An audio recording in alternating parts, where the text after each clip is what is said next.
Good greetings, everybody. Rusty Dog here, and welcome to a midweek live stream. A short one.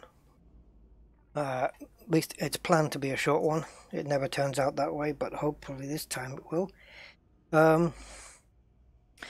So, just gonna wait a few moments for people to get in. So yeah, hi James, and hi Dave K.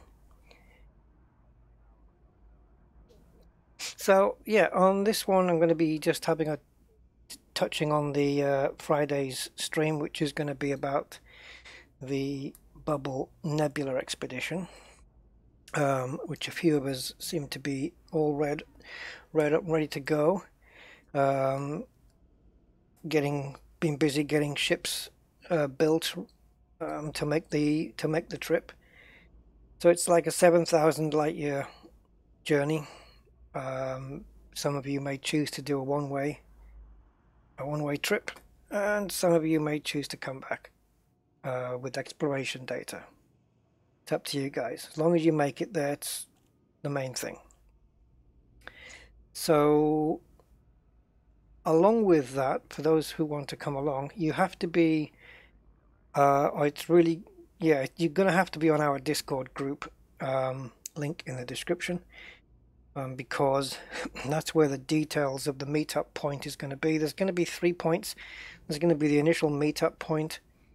There's going to be a midway marker point which people need to get to, which we'll lay out. And the reason for that is there's going to be a ship waiting there in case anybody needs repairing of hull, or, well, not necessarily shields, but just hull, fuel, or if anybody gets into any fuel issues, there's somebody midway that's going to be standing by to go out and help you. So we're good on that front. And then from the midway point, that gives us time to stop, have a quick cigarette break, not that I smoke, but for some others, and waiting for some to catch up. And then we'll proceed on to the other half, getting us to the Bubble Nebula. If anybody wants to come along and doesn't have a ship that they think that can do the distance because of jump range or whatever, you are free to, as we would say, cadge your lift. That is to try and get a seat on multi-crew with one of the ships that's going. I've got 2 seats on my Anaconda, which are still vacant, so if anybody wants to multi-crew, you can do it 2 ways. You can multi-crew on the journey, or you can multi-crew when you get there. The problem with multi-crewing when we get there is you're not going to be in the ship for too long, because I think a lot of us are going to be wanting to get out into our SRVs and have a scout around on the planet's surface. But you'll certainly get a glimpse of what's inside the Bubble Nebula and how it looks. And it's pretty impressive, at least I think so. So we can't get our SRVs out while we're in multi-crew for some reason. That's just a limitation of the game. But you will be quite welcome to get back on board once we're back on board. So multi-crew is an option for those who want to see the Bubble Nebula and maybe can't get away, don't have the time to do it. Or when we get there, if anybody wants to quickly multi-crew in and have a look around, they're quite welcome to do so. And whether we go on from there to another destination, such as the Heart and Soul, I don't know yet. We'll see how that goes. It's not going to be that far away with the kind of jump ranges we have today. But I'm going to show you my Anaconda layout, and I will also post a Coriolis link so you can see my ship's layout, just in case you guys want to take any inspiration from that. So I'm going to switch out from my Cobra 4, which I'm going to come back to because we're going to be using this ship today.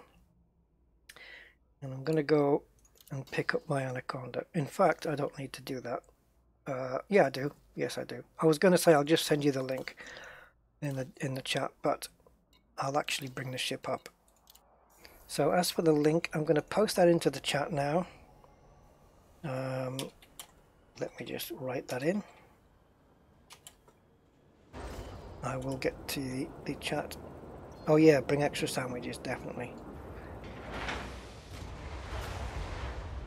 So that's the link to my Anaconda as it stands today. I have made some changes to it today, some minor ones, but you'll get to see what the engineering is on there. Any problems with the link, let me know. Well, you should be okay. Okay, so for those who don't want to visit the link, I'm going to just go into the detail of the ship now so you guys can see what I'm running. Let's go. So yes, hi to Colin Clark and to Loot, EESM, and Anonymous 842921. Pretty sure that's my ex's phone number. Right, here we go then. So, hard points. None. Yeah, that is something I did mention in my previous video. I don't want any ships with weapons. There are a couple of ships that's going to be bringing weapons, but they're already they've already been authorized to do so. Some of them have got Healy beams, but any ships with weapons will be removed from the instance and possibly killed, I would say, because we're going to have a couple of ships standing by which are weapons capable. So yeah, no weapons, no hard points. They're not necessary. Okay, so utility mounts for me then. I have just 2 heatsink launchers. I think that's all I'm going to need, and I haven't put anything else in because it's just extra tonnage, and it's extra tonnage that I do not require. Core internals on this plentiful Anaconda. Lightweight alloys, obviously, because of the word lightweight. You really want to go light. If you want to approach anything near what I have here, 75.6, you're going to have to just think in terms of shedding weight. So power plant is a 4A in a class 8 slot, and that is modified with a grade 1 overcharged power plant because I don't need any more. However, I'm just looking at this now. Yeah, I might do something with this because it looks like overcharging it to grade 1 has dropped the mass as well. So I don't need to go to grade 5, but if I did, it would probably shed even more mass. So I might give that a go. I might just go up to grade 5 and see. It's gonna drop my integrity. I'm not bothered about that. It's gonna increase my heat efficiency a little. I can deal with that. I don't want to tamper too much with the heat efficiency because I want to be able to do some very quick scooping, but the ship's really efficient at scooping, so I don't think that's going to bother me too much. But it might drop the mass down even further, and I might be able to touch on 76 light years before I set off. If I've got the ability to do that now, I will. With the stripped down experimental on there, and let's have a look. 5D thrusters. Obviously, going D-rated is the way to go to save weight. So only 5 class 5 thrusters in the 7 slot, and that is modified with grade 5 dirty drive tuning. You can go clean, but you will find temperature-wise that clean drives are more efficient, I suppose, but temperature on your thermal signature dirty drives run cooler by 1% thereabouts. Strange. And again, stripped down just to keep the mass down. In fact, this power plant thing I just mentioned and about going to grade 5, I think I don't need to do it because I don't think the overcharge is going to touch the mass. What's touched the mass is the strip down. Yeah, that's what it is. I don't think I'm going to lose mass by going up higher, so I'm going to leave that. That's what it is. I've just bloody realised there. Goat man! I felt like going before that.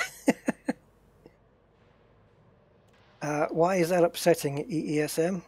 What, did you have plans?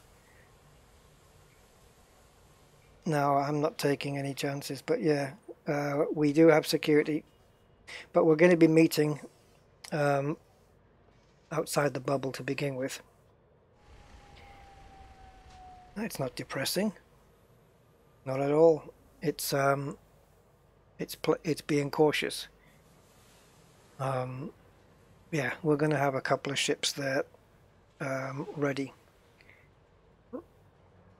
But of course, you know, if there's any shenanigans, then yeah, nobody's going to be invited back. Okay, so frameshift drive, obviously this is one of the mainstays of the ship, so full class 6, A rated, obviously increased frame FSD, grade 5 with the mass manager to drop the mass, although it hasn't done that. Oh yes, it hasn't done it here, but it has dropped the optimized mass, which is even more important. So yeah, life support derated with grade 4 lightweight, which I believe is, I don't think you can get grade 5 lightweight, can you? Because if you can, I'll drop that on. Does life support lightweight go to 5? I can't remember. I don't know if it stops at 4, but if it does go to 5, I'll be putting that on before I leave. Because this will in fact be my Anaconda's first deep space trip out. Now this is what I changed today. I did have a 4A power distributor, but I discovered that putting a 5D on gave me a little bit of extra jump range because of a decreased mass. And then what I did with that is I added grade 5 engine focus. I don't need it on weapons. Systems I can tolerate, but I wanted to be able to boost in case because with the power plant that you've got on this ship, there's no boost.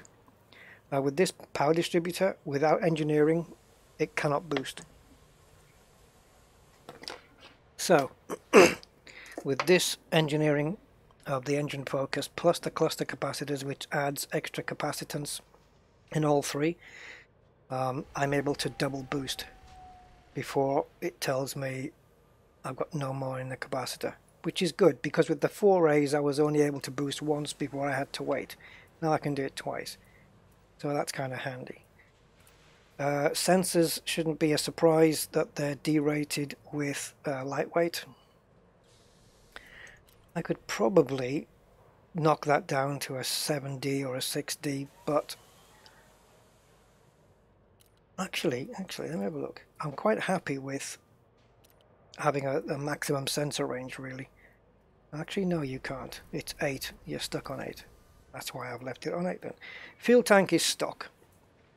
So that's the core. In optionals, top of the range, here's the fuel scoop, which is scooping at quite a rate. I think it's 1254 per second. It's fast. 3 cargo racks, not needed, but they don't take up any weight at all until you put stuff in them, so might as well have it. So there's 192 tons in those 3 bays, which would have otherwise been empty. Then I have a shield generator, standard shields,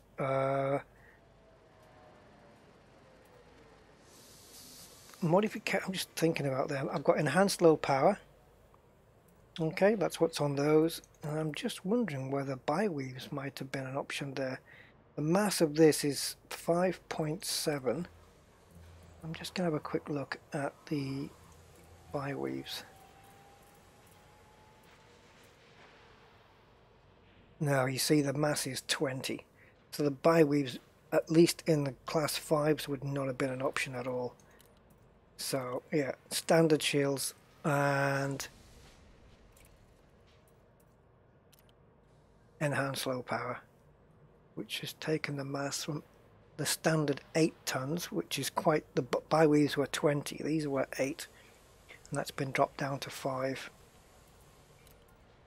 The shields are kind of there just as a little bit of protection around the edge. Into, you know, they're not there to be tanked or beefed up in any way. It's just to protect the hull from any little knocks and scrapes. It's not there to take weapons fire. Now, the Guardian frameshift drive booster. This is, if you get the top one, the class 5, you're going to get a 10.5 jump range increase. You're adding, and you're only adding 1.3 tons, and you are having 2 megawatts of power draw there. And this is insanely good. If you've been to the Guardian site and resourced all the materials you need for that, then it's a no-brainer to have that on an exploration ship now, I would say. Holy shark spray. Yeah, no, a 4D power plant, yeah, I don't know, 4D power plant with overcharge. What I've got's working at the moment, I think.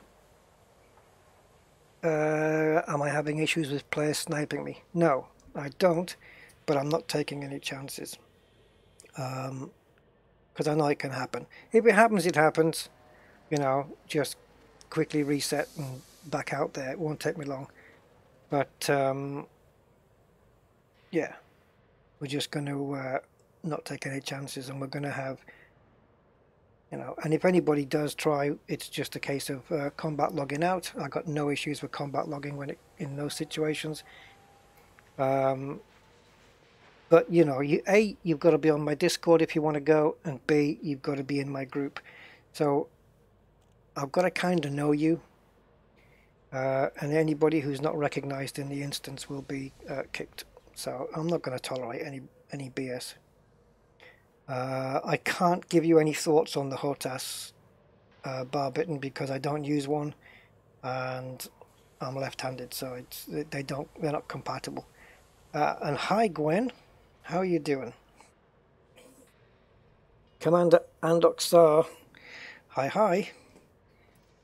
Okay, so let's have a look at this. I have 2 autofill maintenance units. My thinking here is this one is obviously to repair the ship, and this one is to repair this. This is why it's a 1E. It's just got ammo to repair this one. And of course you can synthesize ammo for these if you need, but these can repair each other should that become necessary. So if I ever get into a situation where modules are all down to 99% or 98, whatever, then I can use this one to repair that one can repair this one. You can synthesize what should we call it, fuel, energy for it, and again they don't take up any extra weight, so might as well. Planetary vehicle hangar, 2 scarabs, simple as that. In case anything happens to one, I've got another one. And then the standard discovery and detail scanner.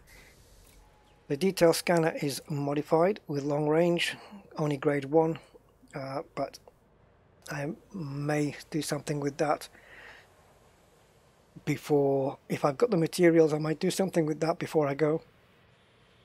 I'm not particularly fussed, to be honest, but it is handy.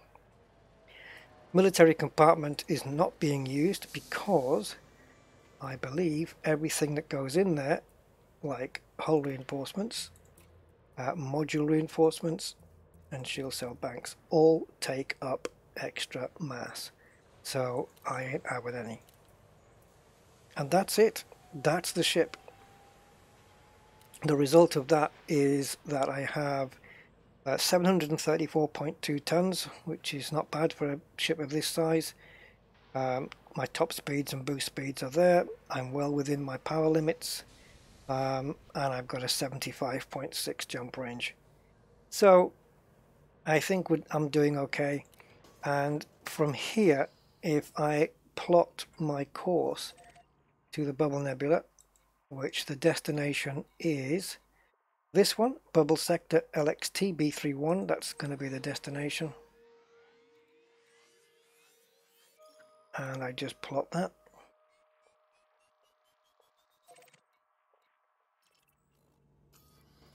It's 99 jumps. So factoring in, say, a jump a minute, we're looking about an hour and 40 for me to get there. So if you've got jump ranges in the 60s, 50s, you can expect to be probably getting about 2 hours before you get there. And we will be doing that on stream, so if you don't want to sit out the first couple of hours on the stream, I would understand, but we are going to start it. What else?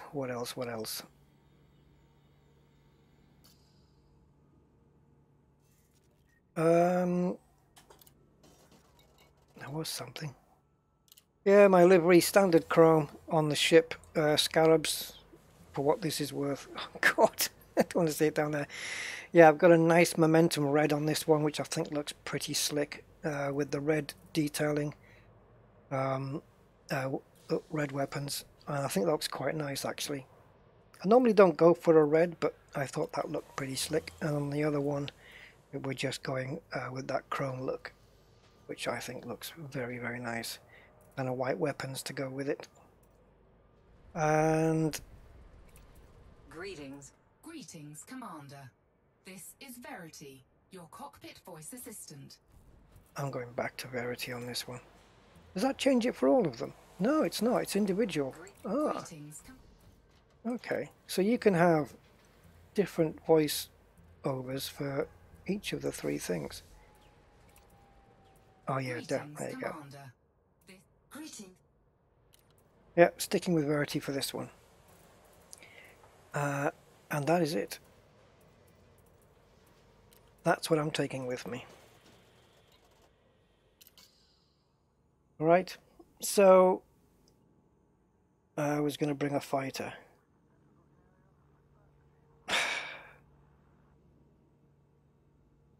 Yeah, I just, yeah. Yeah, you can. Don't worry. You can bring your fighter, but yeah, because we're going to have a couple of armed ships out there, so I don't trust anybody, do I? Yeah. Okay. So I will the meeting point I will announce on Discord in the Bubble Nebula chat on the night before. So you'll need to pick it up from there. We're going to be meeting on the fringe of the bubble somewhere. It's undecided as yet, but we will meet up on the fringe there, and I will put that into Discord the previous evening. And now we should be good to go.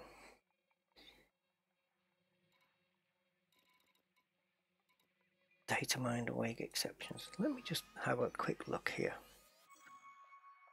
Okay, this isn't going to work anymore. I'm going to delete that. Right, Datamined awake exceptions. I'm going to be taking a look at those now because he's 91. Yeah, William Daniels. He'd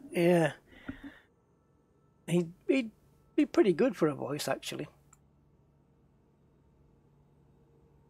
Okay, where are we? So I'm just taking a quick look at ED Engineer. Datamined wake exceptions. It's only used in one engineer upgrade, and that is the grade 5 frameshift drive increase FSD range. So anybody who's wanting to go to grade 5, if you're having trouble picking up Datamined wake exceptions, then hopefully I can show you the quickest way to do it. I believe it certainly has been the quickest way for me. I had the other day I didn't have any at all, and now I have 43, and that was after I think about 50 minutes, something like that. It did involve picking up Datamined and other stuff, and it did involve side trading with the material trader. Not even side trading actually, just trading on the same line. But I'm going to try, and the system I went to is no good now because the system has to be in a specific state. So we're going to try and pick this up now. So apparently I need to, well, not apparently, I need to get into my Cobra, which I've renamed the grinder because that's what it does. It does all the grindy work. Wake scans, collecting things and scanning other stuff, and yeah, it's a scan and pick up ship basically. Cobra Mark IV. I thought I'd find a use for it. Unshielded. It has a, where are we? It's got a 27.6 jump range, which is not bad for a little tiny ship like this. It has got the Guardian booster in there. It's got the frameshift wake scanner, which is engineered to fast scan, so it's going to happen in about 2 seconds. What I would like to do to this ship further is grade 5 dirties on the thrusters for extra boost speed in order to get from wake to wake quicker. That would be ideal. The alternative, I suppose, is to put the frameshift wake scanner onto my courier. But I can't, because I know what's going to happen. If I put it onto the courier, I'm just going to be boosting past all the bloody wakes. But mind you, I say that if I can scan a wake in 2 seconds, I might not. It might not be a problem. I might try it one day. So, okay, Datamined. I'm not guaranteeing I'm going to find any, but we will try. Hey, Happy Shrapnel, how you doing? So, what do we need to do? Well, galaxy map. And we need to find systems in famine. So I've got that outlined there, and I have already done this. Which way am I going? This way. Right, so all these little purple dots are systems that are in famine. Why the... Oh, I know why, because I chose the bloody... Oh, well done, Rusty. Now you've picked the bubble nebula out, you've lost that system that you had. Well, we'll try this one. Okay, so I might as well do it from scratch then. So we're looking for a system where the major faction is in famine. You're going to need your system map for this one. And that there is no war or civil war in any of the other minor factions. So let's just clicky on here. We have famine, we've got election. I don't think we can have that. Civil war, that's no good. That's no good. We need to find more purple dots. Where was that great big group of dots? You know what? I've got so many bookmarks. Let me just turn them off a moment. Okay. I had a shed load of purple dots from Shinny. Let me go back to Shinrata. I should have bookmarked it, the one that I picked up before I started the stream.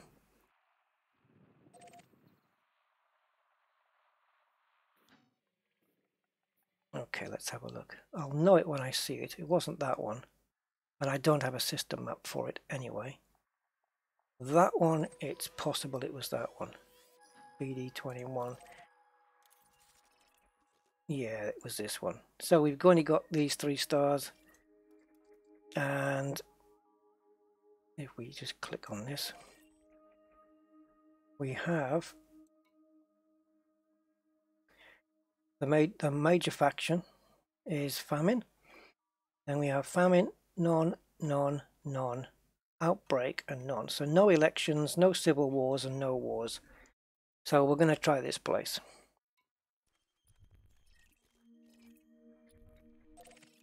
So I'm going to plot a route to there.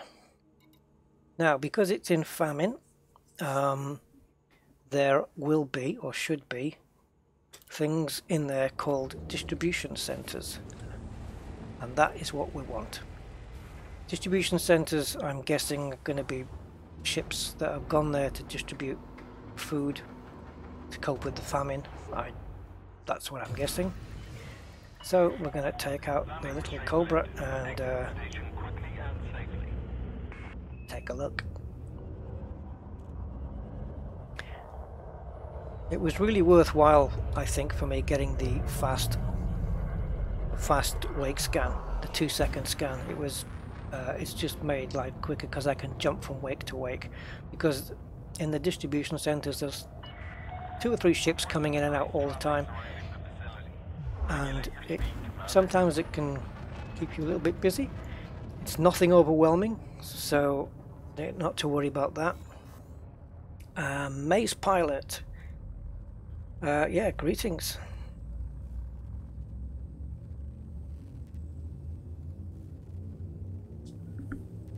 I think what was this, 3 jumps, I think? 3, 2, 1, engage.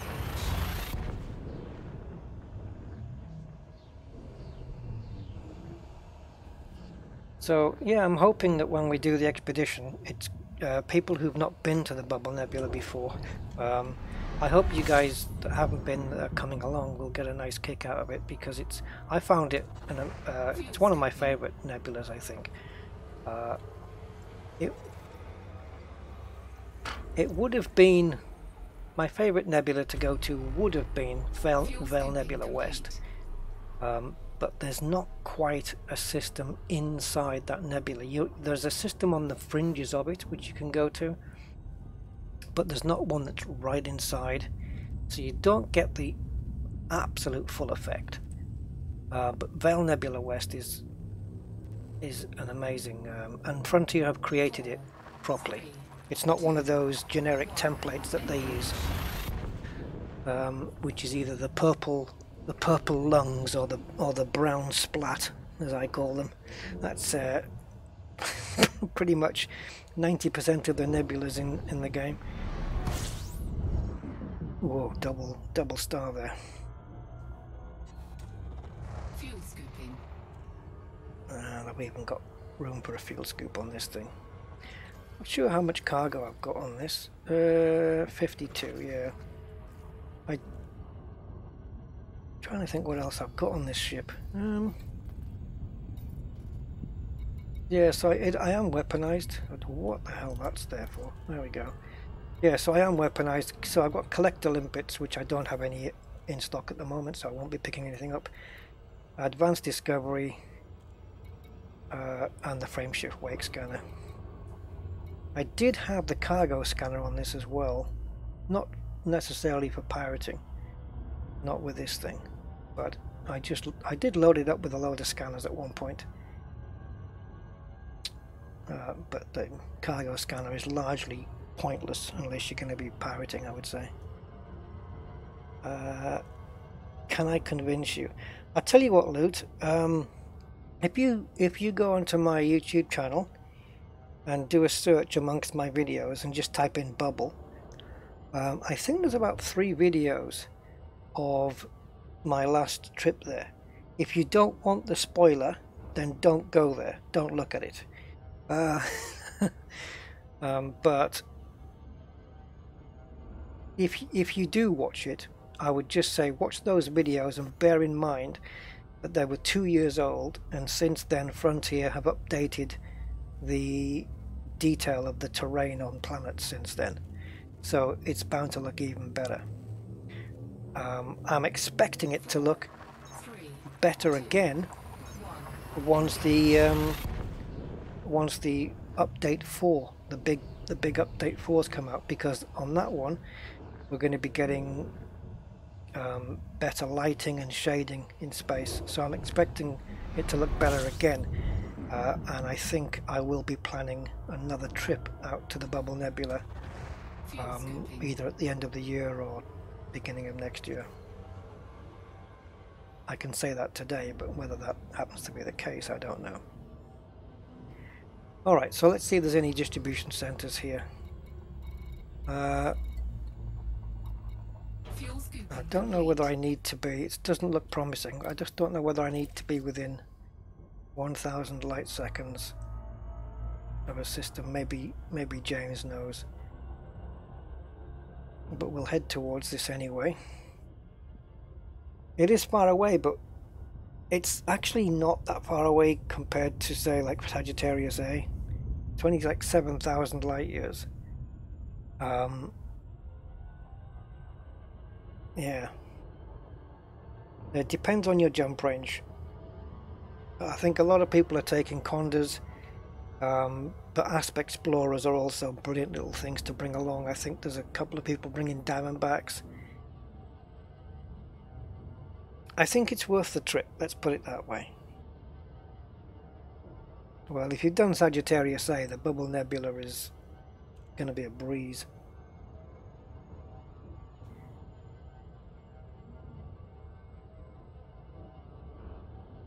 If we don't find any distribution centers here, we're going to have to try another system. You just turn these orbit lines off. I don't like to use them unless I'm exploring. I only use them as a guideline for scooping so that I don't get too close. But they also serve a purpose when I am scooping, in that I'm sure we all do it. It allows us to scoop. We can see where the edge is, and we can go right in there. It's not in the general direction of Heart and Soul. It is that way, but it's not on the way there. You know, if you ended up at Heart and Soul, you'd have to go another 1,500 light years, I think, to get to the bubble. So you're going a bit further over, but it is in that direction-ish.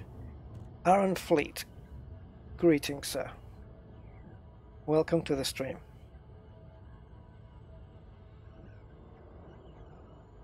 Right, well, I don't know why I waited this long. And there we have one. Woohoo! We have a distribution center. On the system I was in before, we had 2, but I'll take this. So we're going to lock that in. And this is going to involve some boring wake scanning. Don't consider it loot, do it. You're going to be part of a multiplayer experience. And what else would you be doing if you weren't doing that? Don't put yourself in a position where we go and then you say, oh, I wish I'd gone now. Is that convincing enough?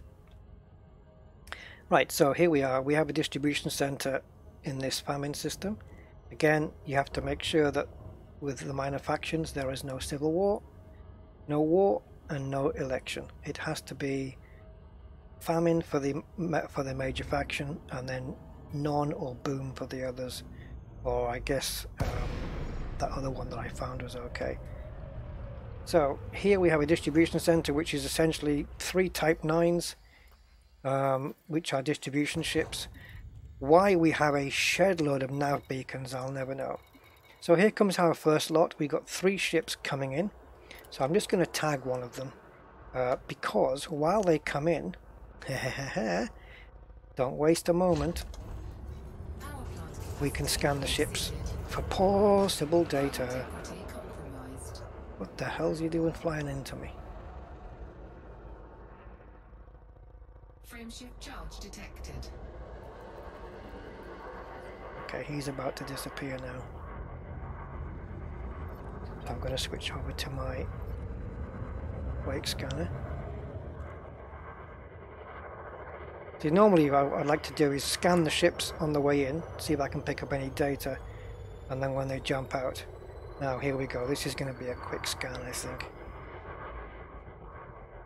I've got a 3,000 meter range, so there we go. Okay, eccentrics. Now there are things you can pick up here that aren't data mined, but are pretty good for trading with. So I've got another 3 here. I've got 7, 7.1 and 7.6. So they're all as far away as each other. And this is where the grade 5 dirties would come in handy.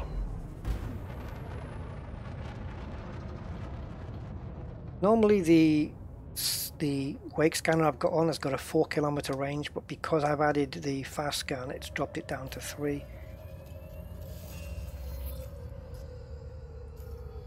So I'm not bothered that we're not getting data mined on every one, because sometimes we pick up some good stuff that can be cross traded or side traded, as I call it.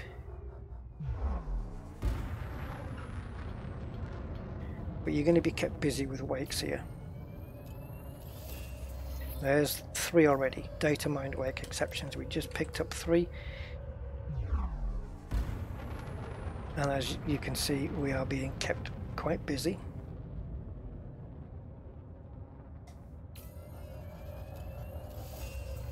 Atypical, okay. See, atypical is going to fill up very quickly. And the problem with that is, I don't know if I would call it a bug, I would call it an issue. That I don't like this. I would class it as a bug. But what happens is, when you're scanning wakes, you can pick up a multitude of different things, as you can see. Anomalous FSD, and then you've got eccentric space things, you've got strange wake solutions, which is another thing. And if any of those get full, you can't scan any more wakes. I don't know why. You just can't. So you have to offload whatever's full at a material trader. Now, luckily enough, on the last system I was in, which was BENQ, there was a material trader pretty much next door, and that was really handy. But in this system, I really do not know. Once I leave this system to go and cash in, I'm going to have to bookmark it before I leave, because I need to come back here.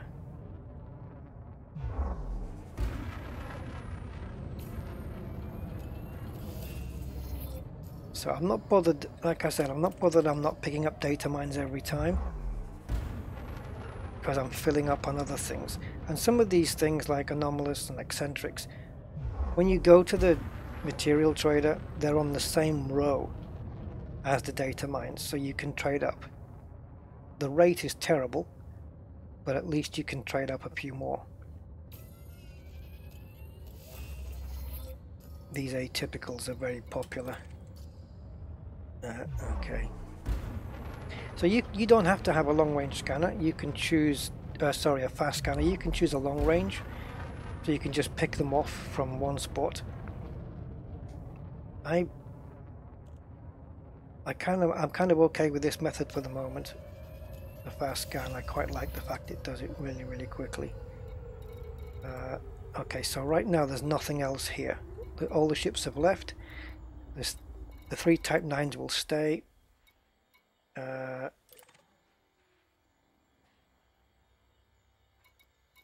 we're just going to wait. I'm just going to target one of these ships to see how far away I am. 3. Okay. We're going to wait now. There's going to be 2 or 3 ships popping in any second. We don't even have to... There we go. We don't even have to instance switch. I'm just scanning these ships as they come in. They'll just come in, grab a sandwich and leave. But I'm scanning the ships just in case. And I don't know which ship left this one, but I'll take it. Yeah, scanning the ships as they come in will also get you occasional data, which is very handy to have. 60 light year ASP is okay. It is. 60 light year ASP is brilliant. Definitely. Definitely, definitely, definitely. Okay. I've got another one, which is 3.9. I'll take that. That's right next door. We've got a nice Earth-like as well, which is cool. Atypical. And I've got a high wake. I've got two here. That one is 7 kilometers away. That one's 6.4. I'll take that one.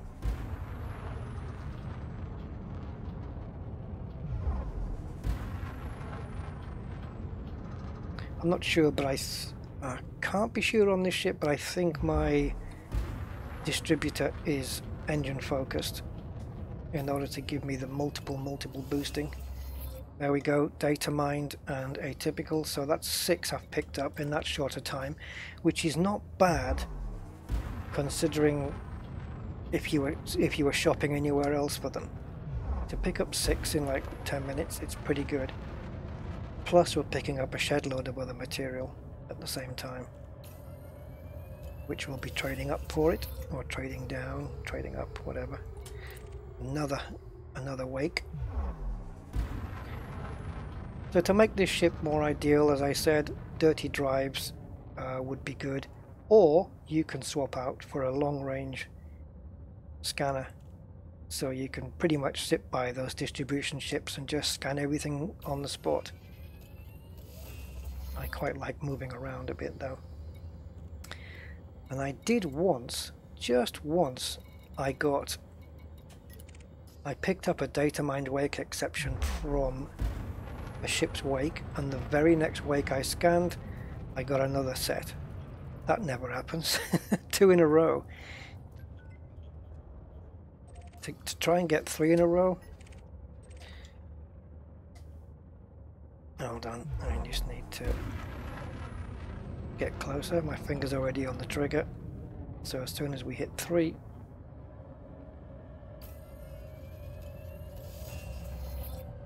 atypical and eccentric, good. Keep filling those up. Definitely. There's another one. Oh, I can scan that in place. Where is it? It's here. So it's not grindy, but it's kind of monotonous, really. But those data mines are all important if you've got ships you want to grade 5 FSD increase. I've got a few that I might need some work on. I had to do my Corvette the other day, because what I didn't realize was that it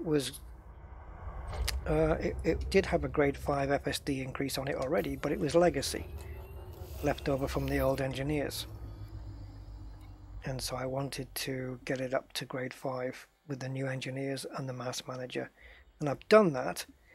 And what that's done is made my Corvette, oh, I added the Guardian FSD booster to it as well, so my combat Corvette has gone from 16 or 18 light years to 30, and I'm quite happy with that. Plus it has a massive fuel tank on it. Oh, that's a nav beacon. Where'd that adder go? Oh, he's surging, come on. Fat bloke. Let's get the scan in quick. I'm not picking up any data from these ships yet though. Oh, we got 2 sets there, strange wakes. Yep, that'll do. So this is pretty much the fastest way that I know. Hey Merlin! This is pretty much the fastest way I know to get data mines. And even then, it's not quick, but it's the quickest method I've been told about. Thanks to my crew guys for this tip, for James and I think Kiwi as well. Anomalous FSD telemetry.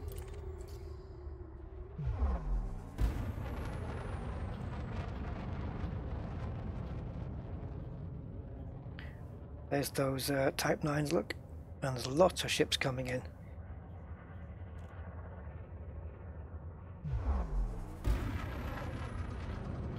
So it seems that these distribution centres do get set up in famine systems. There's another load. And because of that, you've got ships coming in and out all the time. So it's not like sitting outside of Shinrata, for example, and waiting for ships to come in. Believe me, I've done it. It's so boring. This one I'm always on the move. I have another one there, look. Where is he? 8 kilometers out. We can catch that.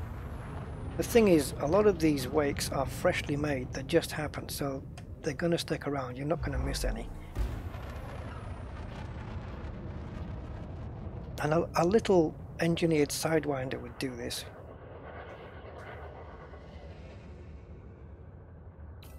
You can just bring a tiny little sidewinder and it'll do this just as well.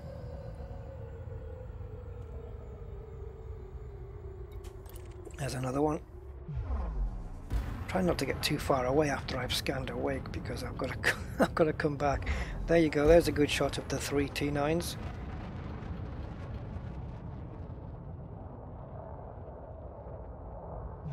Wow, look at all these white dots. I don't know why. I don't know what the explanation is as to why there are so many navigation beacons. You can guarantee the next high energy wake that you scan is behind you.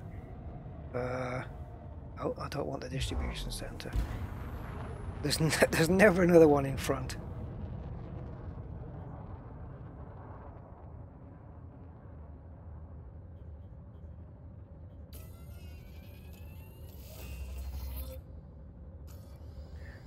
Might have a rest in a minute just to check on how I'm doing with the other stuff. For doing these turns like this, another good ship to bring would be the Vulture. To do those quick turns. I just didn't get anything off that scan, but I know that ship is boosting out because I can see him leaving. I think he's just left that wake. He has indeed. Nothing on that one. Well, that doesn't happen too often, thankfully, but sometimes you don't get anything. I'm just trying to see how many I can get in a specific amount of time. Frameshift charge detected. Right, we know he's leaving, but I want to scan the adder, who's also leaving, so let's stay behind him.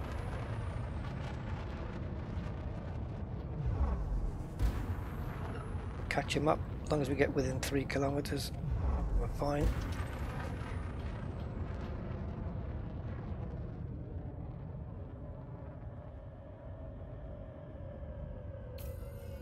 I started off with 45 DWAs.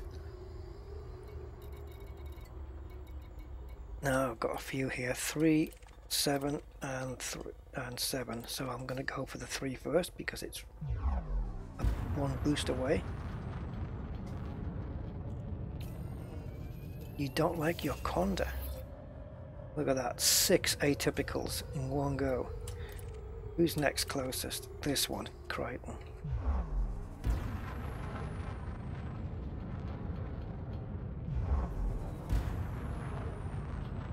Yeah, the boost turn, you want the Vulture. Or the, I think the Eagle as well, I think, is pretty good for that. If you don't want to fly around, the long range scanner would be your best bet. But I quite like being kept on my toes. I'm going to equate having a long range scanner as like having an automatic gearbox next to flying around like this is like being in a manual. You're always kept doing something. Atypical and anomalous, yeah. So it's not a case of, you know, coming here and thinking you're going to get a higher proportion of like the percentage or the chance of data mines dropping is not higher here than anywhere else. That's not the point. It's the fact that there's lots of wakes to scan, and so the chance of you picking one up is higher.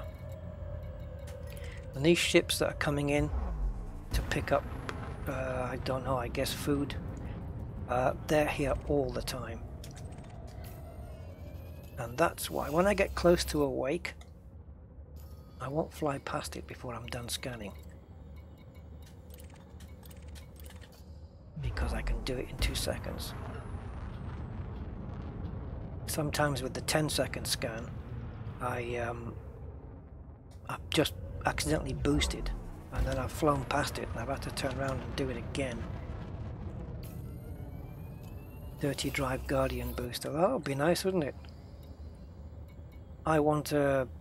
oh, what was it I came up with the other day? Something, it was some kind of hybrid mixture, which would have been brilliant on a ship. But yeah, Guardian thrusters would be cool. Yeah, I think that would be good. Who knows, maybe Frontier will trickle some more Guardian tech out and make us go and grind for it. Right, atypicals. How are we doing? Have we scanned all the wakes? We have. Right, I've got a chance of a breather here, so let's quickly go into data. Anomalous FSD, I've got 51. I virtually emptied those before, I think. Atypicals 96. Data mine's up to 52 now. Eccentric is on 56. You can see eccentric hyperspace is also a grade 4.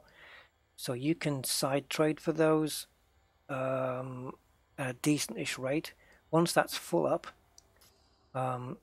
you can get a few.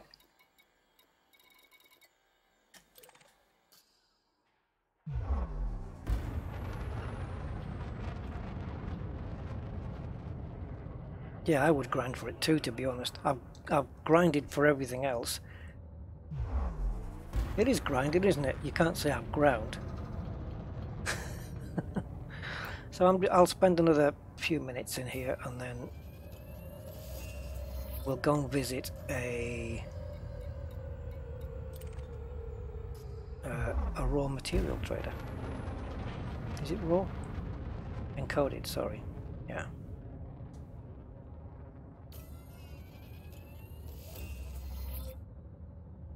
Wow, that's 2 wakes I've scanned, and they've had nothing in them.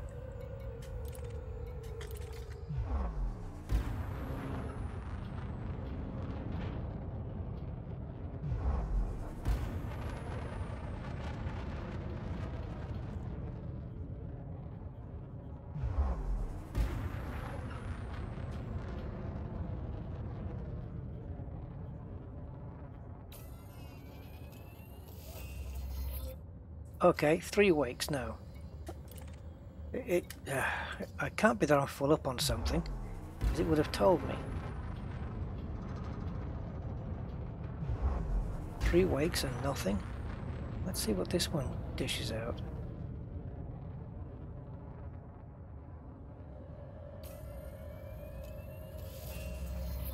Okay, so we're still in business then. There's another one.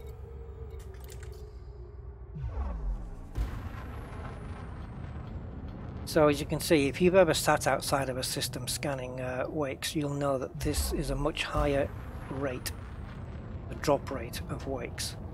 There's so much more.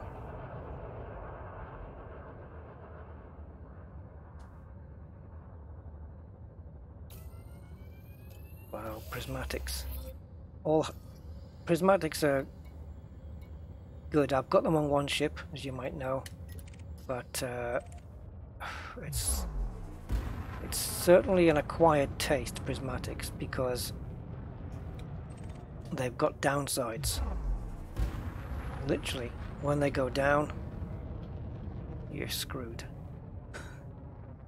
I know on my cutter it takes 45 minutes or 43 minutes to recover from empty, but that's without rebooting and repairing, of course.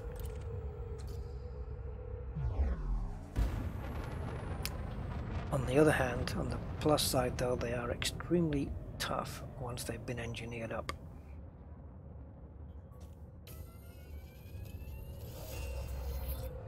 Just trying to pick up another set of data mines if I can.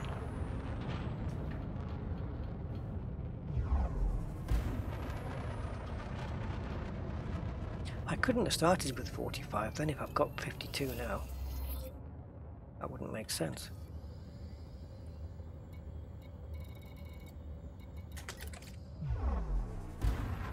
Don't surge out yet, little sidey. Don't surge out yet. Let me scan you. Oh, you. You see I'm dropping my power when I'm a kilometre or a kilometre and a half away. I'm dropping my power so that when I scan I can just quickly turn around and get ready for the next one, which I know is going to be facing the other way.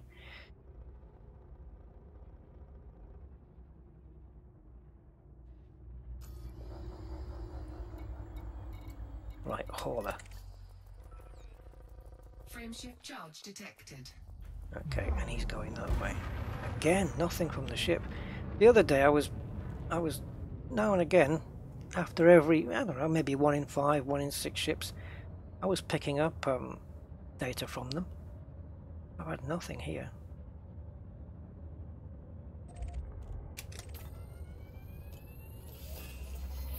Strange wakes. Yeah.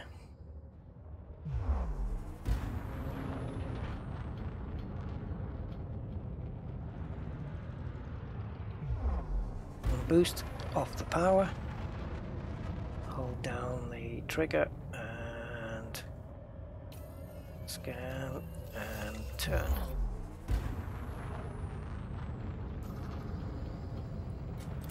There's the next one, and there it is already. It's always going to be behind you. I think they just do it to tease you.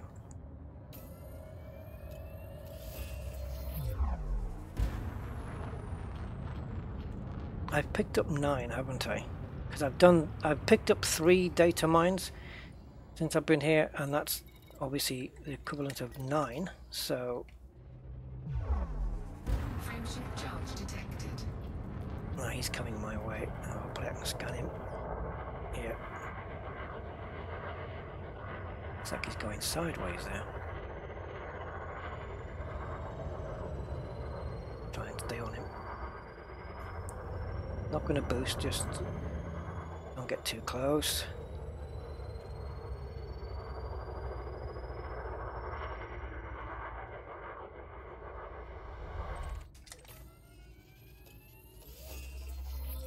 Oh, all that for nothing. Look at that. Wake Gran. Yeah, Gran's been asleep for so long. It's time to wake Gran. Sorry, I've got to screenshot that. That's just, I found that quite funny. Right, we must have another one, and we don't. Yeah, Gran's obviously a system.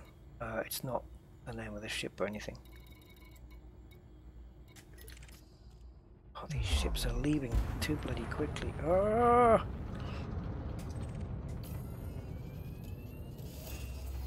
Eccentrics. And there's another one. It's a very short window of opportunity in order to pick up the ship scan, because the haulers and the sidewinders and the adders, they jump in and they're surging out before you know it. What they're actually doing in the meantime, I really don't know. It's not like the distribution ships are dropping anything.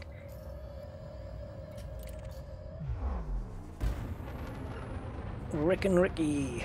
Oh, you got it in Elite Dangerous. Yeah, the platforms are separate, but you may be able to write to Frontier if you.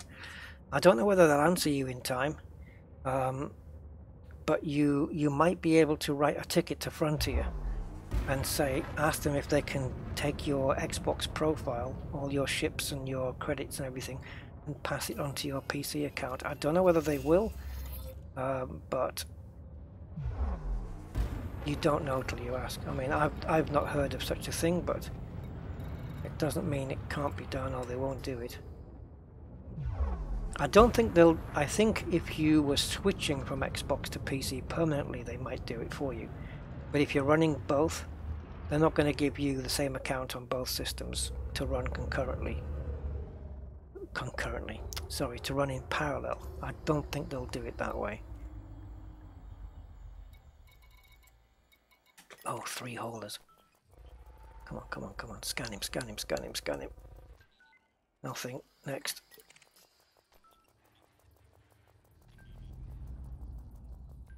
Nothing. Next.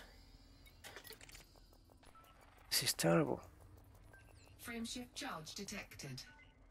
Nothing on all 3 ships. So now I'm going to get 3... I'm going to get 3 high wakes, high energy wakes now. As soon as these guys disappear.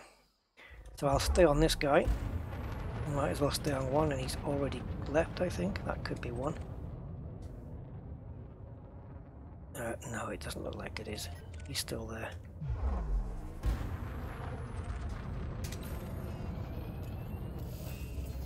Oh, we're not having much luck today. I was certainly having a better rate of Datamined drops the other day.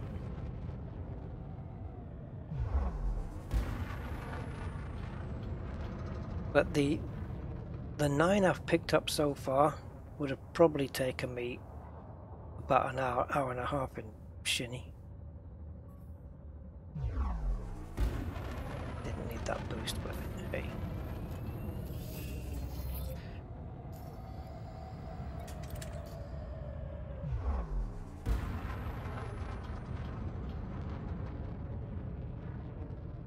Hey Kiwi. I might do a... No, I was going to say I might do an instance swap, but I won't. It doesn't... The instance doesn't really need refreshing, because it's going to be the same deal anyway. Eccentrics. Yeah, I'm going to try trading some stuff soon.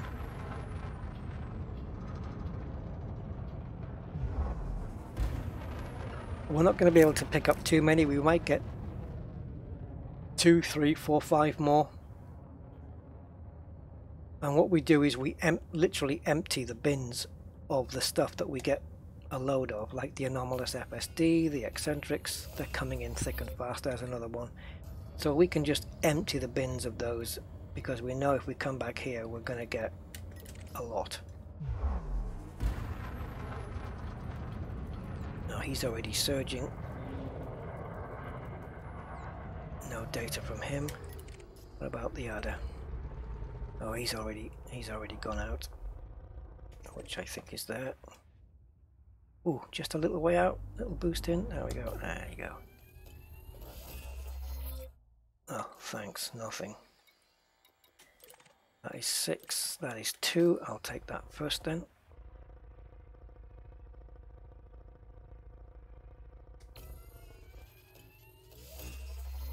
Atypicals. And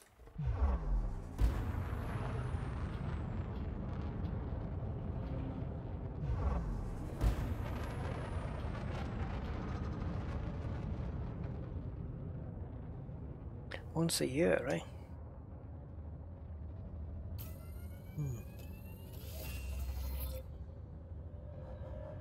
It depends, I guess. Rick and Ricky, if you wanted to swap your account, I don't know whether they'll let you do this, but if you wanted to swap your Xbox account to PC and then start a fresh account on the Xbox, they might... I don't know. I don't know what the implications are. Yeah, the best thing is to submit a ticket and ask them what are my options. Come on, just give me one more load of... I just want one more. One more. The only reason I can think of to do this is because it puts you back in. It's not to exploit anything. Well, not really. It's just to allow me to rescan the 3 T9s, really. That's it. Incoming message. So there they are. So all this is just going to do is just let me rescan these and see if I can pick up any data from them, that's all. Nothing. Oh, 3 new contacts. So there we are. We've got the 3 new ships just in. They don't really interact with these ships. Oh, there you go. Well, he's gone up to it there. And he's saying hello. I can't see there's anything getting transferred, and away he goes. So what's going on there, I don't know. But they're all just pulling up to these ships and then disappearing, and then it's down to me. Oh, there's 4 ships here. It's down to me to go and scan their wakes. Power plant capacity exceeded. Yes, I am on my limits. Nothing. We're not going to get that ad, I don't think. No. Certainly have the wake though.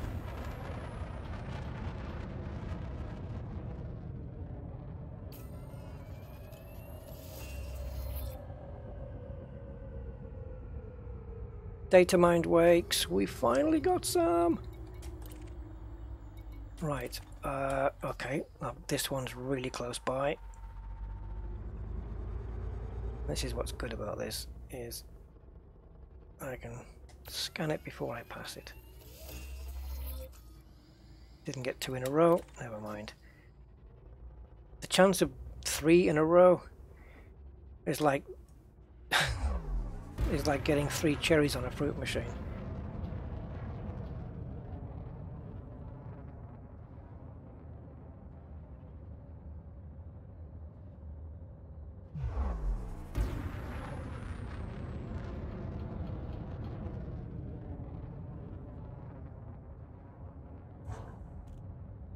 The question is, Rick and Ricky, is if you swap to the PC, what do you think they're going to do with your Xbox account? They're not going to let you. It's like if I had an Xbox and I wanted to put my Rusty Dog profile on that, what happens to the PC one?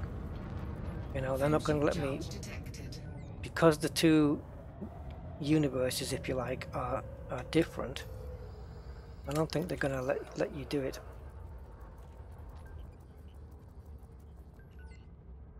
I can't believe I've not picked up any ship data. Because they know I'm live streaming. They're jamming it.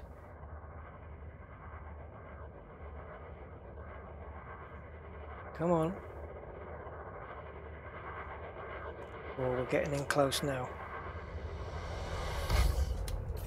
Oh, that was even too fast for me. Yeah. But at least now I should be facing the right way for the next one. Okay, so the next one is that one or that one.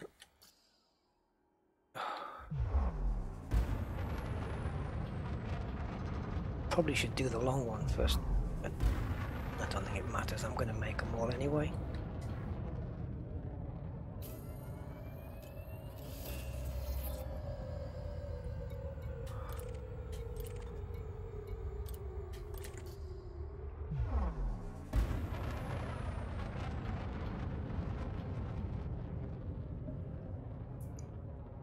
What you can do for extra speed when you're scanning, just there you go, data mined again. Let's see if I can get a double. Sometimes data mine drops with other stuff as well. I did have a drop where it was 8 anomalous FSD and data mined in one go. So that does happen. Let's see, can we get it? Oh, no. Does that even count? The fact that we got 0. Come on, scan. And these ships.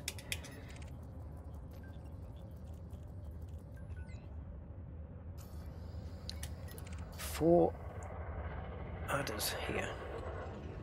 An agile ship is really beneficial. Should have brought a vulture. Okay, let's get this guy.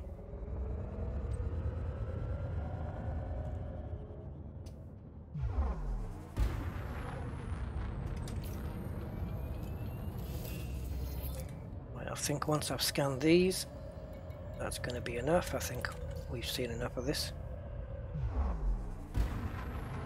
So we'll just scan the remaining ones.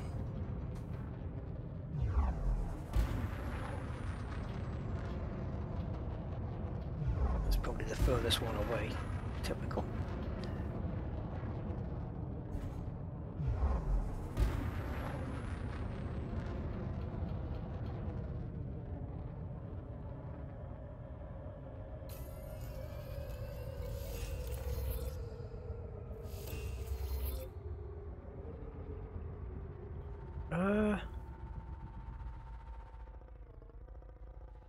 What the hell just happened? That one. It looks like I scanned 2 at the same time there. Because I switched to another target while I was in the middle of scanning one already.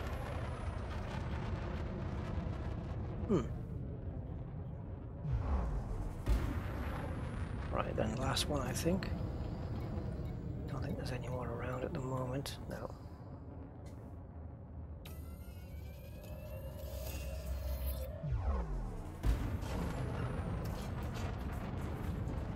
Okay. Right, so I'm gonna quickly pop into engineers. Datamined wakes, where are you? There we are.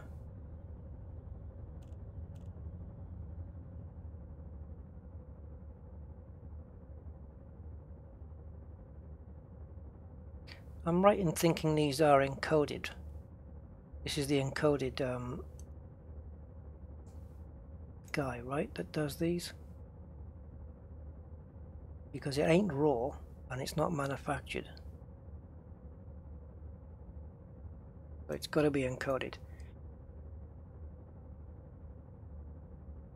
Hello, Rob.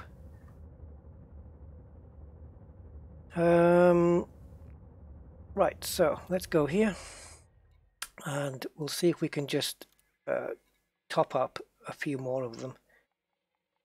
To be fair, if you want to do one ship, you're going to need at least 9 or 10 of them, I would say, to go through grade 5. So at least go for that, and it won't take you too long to get those.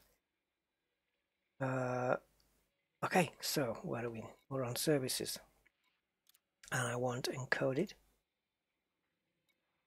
and I also want to bookmark this place, BD21, which I've done.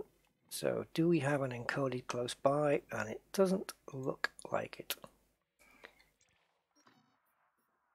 There's one. 38 light years away. That's not too bad. 2 jumps, I would say, in this. I can handle that. And it's going to be there. Oh, Bower Socks. I wonder if that's named after that girl. Crystal. Crystal Bower Socks. Material trader. There we go. Right, let's pop over and see what we can do. Hey, bicarb. Holy May. 4,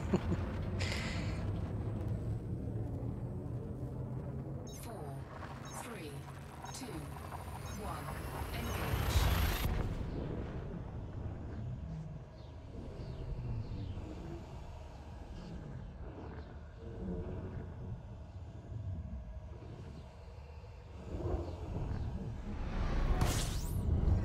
Yeah, and by the way, talking of the bubble expedition, if you're not coming, you can still join the Discord channel if you haven't already, because we're just a couple of people short now of 200 members on Discord, which is amazing.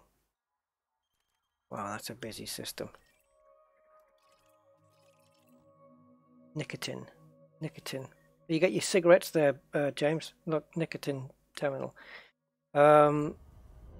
Yeah, join up the Discord. We're getting like loads of people on, so if you ever need help with anything, there's going to be someone there.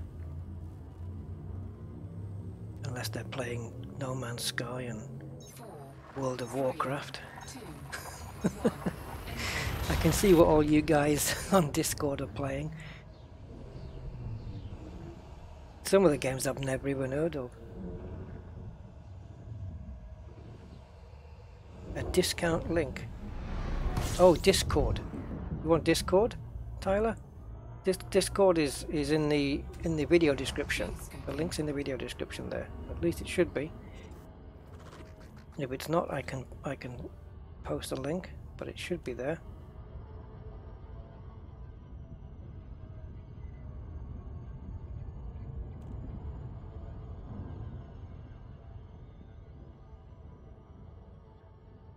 I'm not popular enough yet to get you discounts. One day.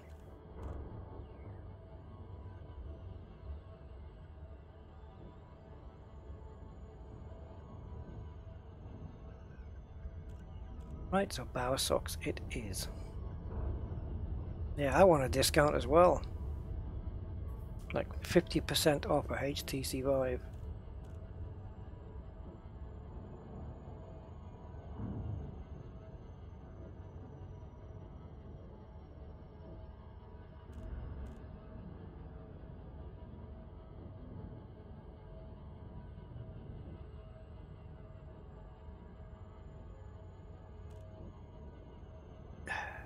To be honest, AC Escher, you can do it in whatever jump range you want. It all depends how patient you are.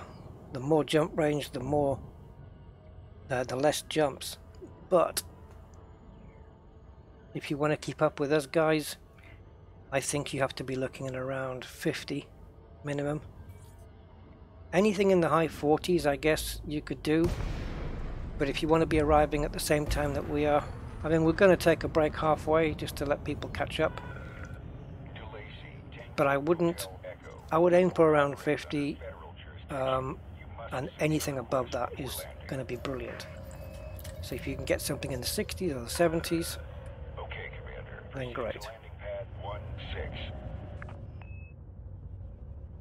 But I would say that you'd be okay with like an Asp Explorer, which has been increased to grade 5 with Felicity Farseer.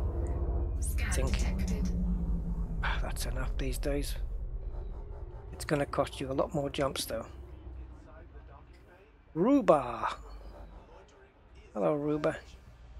Right, I'm going to land this dead on without lining up first. Well, not lining up, but without hovering down close enough. Come on. There we go. That's it. Straight down now. 100 meters from touchdown. Oh, well, that was close enough. Warning, deploy landing gear. Oh, I haven't deployed the landing gear. Plonker. Too busy concentrating on getting the landing.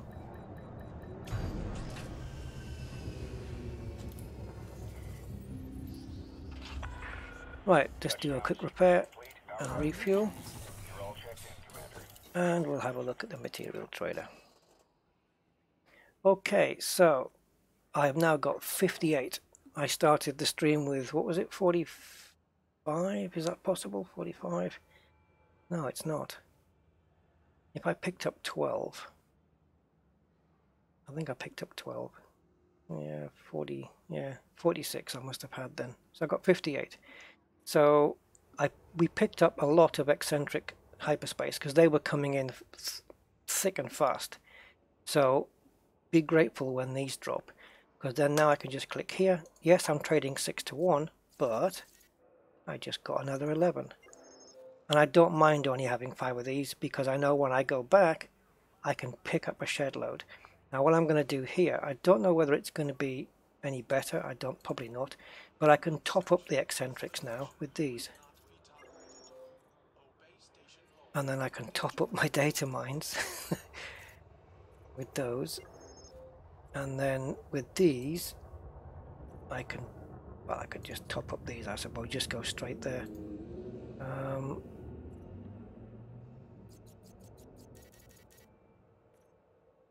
Wait a minute, that's the wrong way around. Go away. Okay, yeah. So you see, it won't let me do it from there. So I'm going to top up this one with this. Come on. What?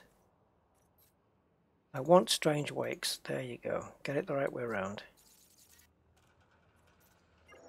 Okay, so now I've received 10. I want one of those. I don't think I can do it. I think I've... Yeah, I don't think I can do it.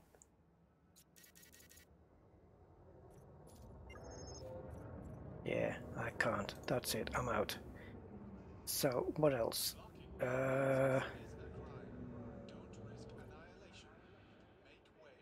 Yeah, so when you're doing wake scans, as you can see, it's called wake scans. This is what you're picking up. So the more eccentrics you pick up, then you can trade. And strange wakes, you can trade to these, or you can just go straight to there. Obviously, it's 36 to 1, so you're going to want to have a good load, but you're only going to get 4 or 5 of those. However, I started with 46, I've now got 71. So 25 Datamined wake exceptions in the time I was in that instance. I don't think that's too bad. I've got plenty there now. I've got enough there to probably do 7 ships from grade 1 all the way to grade 5 increased FSD. Taking into account it's probably about 10 goes at grade 5 to go all the way around. So yeah, I would say 7 ships. That's not bad for what? How long have I been in there? An hour? Just over an hour? So as far as we know, Datamined wakes is best got that way. And now I can just quickly go straight back, following this line. I'm so glad Frontier put this line in. Got to get rid of this now. Go back to Allegiance. Because now you can just go straight back and then go straight back to the system, which I think it was next to the Earth-like. So just plot a course to there, go back and be grateful of any Datamined wakes and eccentrics and even the strange wakes. You know, yeah, that's happened to me, Ruba. I've been 2 hours outside of Shinrata and I've maybe got 6 or maybe 9 if I was lucky. So okay, I've emptied my... I haven't, well I have. I've emptied my eccentrics bin, pretty much. And the anomalous... Oh no, the other one is strange wakes, isn't it? So that's down here. Pretty much emptied that. That's a bin of 200. So you trade those at 1... What was it? 1 to 36 or something? So you're not going to get many from those. But the eccentrics drop a lot more frequently. And you can get 150 of those and you're trading 6 to 1. So whatever is 150 divided by 6. That's how many,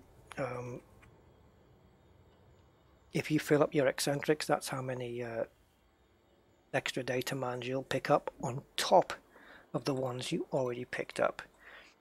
So I can't go too much further with the data mines. I'm almost full there. And I know if I went out for another session, I could probably fill that up. So yeah, pretty good. I don't think you guys would want to see me go out and do that again. So we'll give that a miss. I'm going to head back to Shinny. But bear in mind, you know, if you don't think about in 2 days later, oh, I'm going to go back here, because the state might have changed. It might not be famine. there might be a war in one of the minor factions, and then you're screwed. You have to look for another system. So while that state exists, you really want to be on top of it and just go back there and just farm the hell out of it. And in 2.5, 3 hours, you could fill up your bin with Datamined wake exceptions. Because if I've done, I was on 46, so let's say that's just under halfway. I'm now at 71, and it's taken me just about an hour and 10 minutes or something. So yeah, you spend 3 hours, 3.5 hours just focusing on this, and you can have a bin full of data mines. And we all know how elusive they are. They're terrible to find otherwise. So there you go. Famine systems where the major faction is in famine, and all the other systems do not have any war or civil war or elections going on. Non-boom outbreak seems to be fine, and then you will find somewhere in that system, where you should, a distribution center, at least one, and that's it.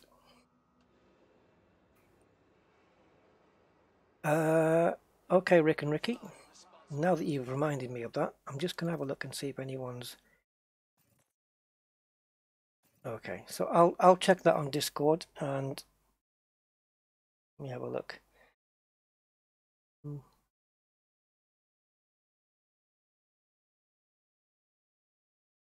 When did you do that, Rick and Ricky? Because I don't see you on here, unless you're on with a different name.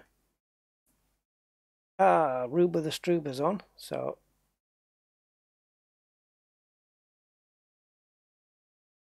Are you on with a different name, Ricky?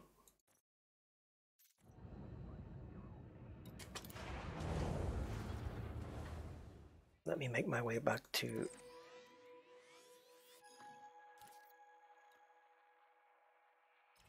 Jameson.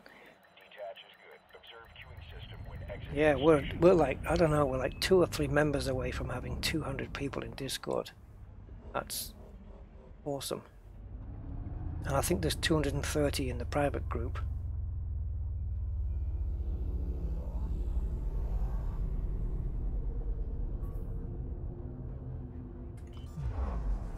And I am what? 1 jump from Shinra to Desra.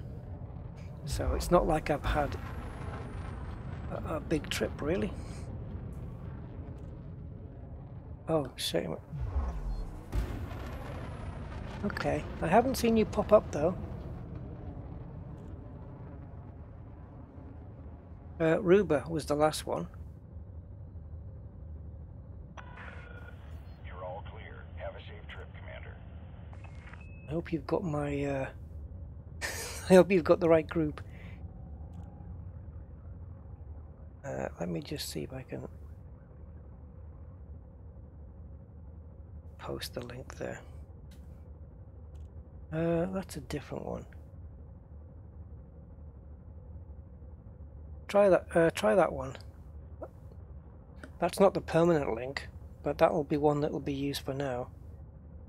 And we have on the Discord, we have a Bubble Nebula chat channel, which all the info is going to go in there, and there's also a Bubble Nebula voice chat channel, which we'll be using on the day of the expedition. I'm kind of looking forward, actually, because like I said, I haven't been to the Bubble Nebula for 2 years, and I always said when I was there that I would definitely be coming back. I didn't think it would take me 2 bloody years to do that, but I like the fact that I'm now going back, and I'm also taking a bunch of guys with me, which is guys and girls, I guess. I don't know whether we're getting any females coming along. I'm not sure whether Zarazini is going to be joining us yet.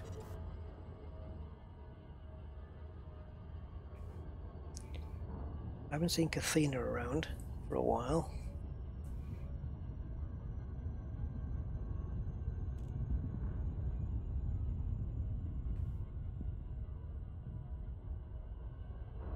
Hey, Mark Thomas, how you doing, man?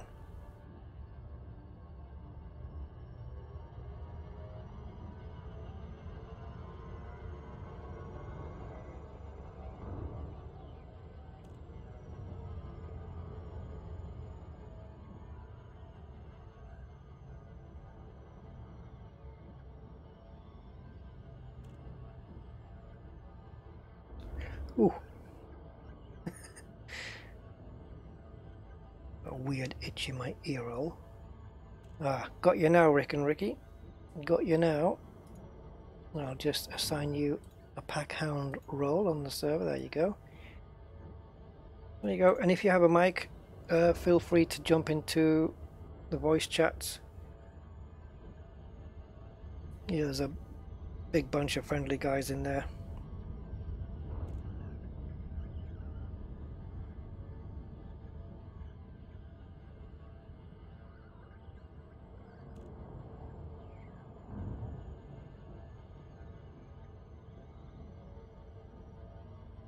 Right, so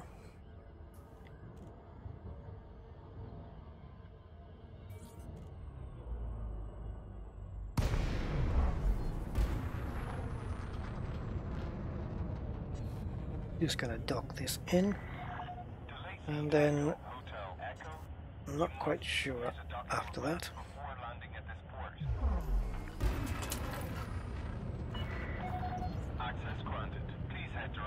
So yeah, those data mines are for just one upgrade. They're only used on one upgrade, but they're so hard to get. If you need to, you know, let's face it, when you get a ship, and if you're going to build a new ship, the one of the first things you want to do is get a really good jump range on it, I think. And if you want to go to grade 5 on FSD increase, you are going to need Datamined wake exceptions. And I hated shopping for them. I dreaded having to shop for data mines. But now, with these distribution centers, I actually don't mind, because it doesn't take too long at all. I felt like I got sucked into the ground there. Docking complete. Perform landing checklist. Station services are at your disposal. I watched a video this morning, I think it was. Yeah, it was this morning, from Cornelius Breedis. I don't think it was a recent one, it might have been. Can't remember what order I was looking at the videos in. But it was a... Oh, I think it was his latest video. It was an ASP Scout versus ASP Explorer. And pretty much the summary of it is that there's no point of having an ASP Scout in the game, because there's no area in which it seems better than the ASP Explorer. At least nothing that's significant, but yet the ASP Scout came in after the ASP Explorer. So what I do like about it, which I hadn't realized before, because I thought the two were fairly, you know, visually similar, and at the front they are, but this engine arrangement at the back with the twin boosters on top of each other, I hadn't noticed that. I hadn't realized that before. It looks quite slick, but I don't think I would have one. I was looking for a new ship. I have been to HIP 14479, but I cannot find anomalies. Oh, what were you looking for there, Mark? Oh, hang on a sec. Here's something I'd like to try. Let me see if I can get this going. Bear with me a sec, guys. Does anyone remember the name? Oh, well, no. I might have to look this up myself, unless any of you guys have got it handy. James might have it. I'm looking for the system and planet and the coordinates of Jameson's crashed Cobra. If you guys, I might have it bookmarked. I might have it bookmarked. I'm not sure, but I'm just going to bring up. Welcome to Edison. There we go. Edison is now running. Because last time I showed Edison off, you had to take screenshots of your game and stuff like that, and now you don't. For those who don't know what Edison is, it's a utility where it will get you to your chosen place on a planet's surface using coordinates, so you don't have to faff around yourself. Now then, I'm just going to check my bookmarks. Not sure whether I have it. I probably called it Jameson crashed ship. Commander Jameson, perhaps? I wish there was a little search thing at the top there where you could search through your bookmarks. Isn't that the one? Oh no. No, I thought that was the one you just mentioned, Mark.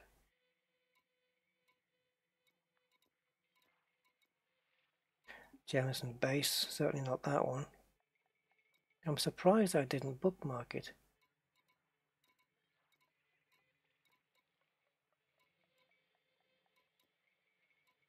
I can get it. I can get it very quickly. So if you guys just hang on.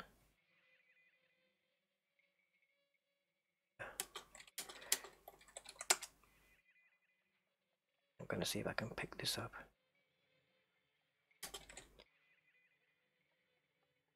Just bear with me, guys, while I'm just searching for this.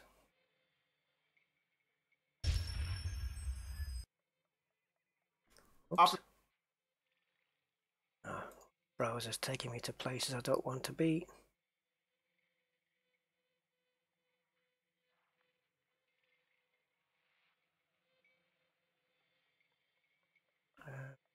Okay, I might have it here.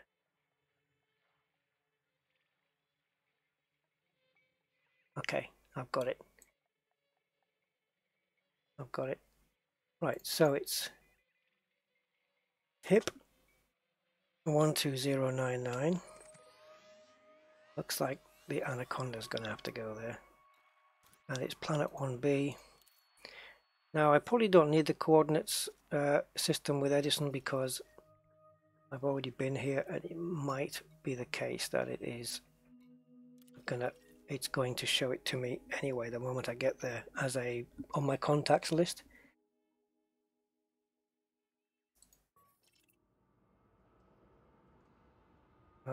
Okay, Commander, well, I'll take that. Right, so I have the coordinates now. Oh, thanks guys, you put it up there, but I've got it. Right, so let me see if I can just bring in Edison onto the screen. I think I'm going to have to go into desktop mode. So the chat is going to change slightly, I think.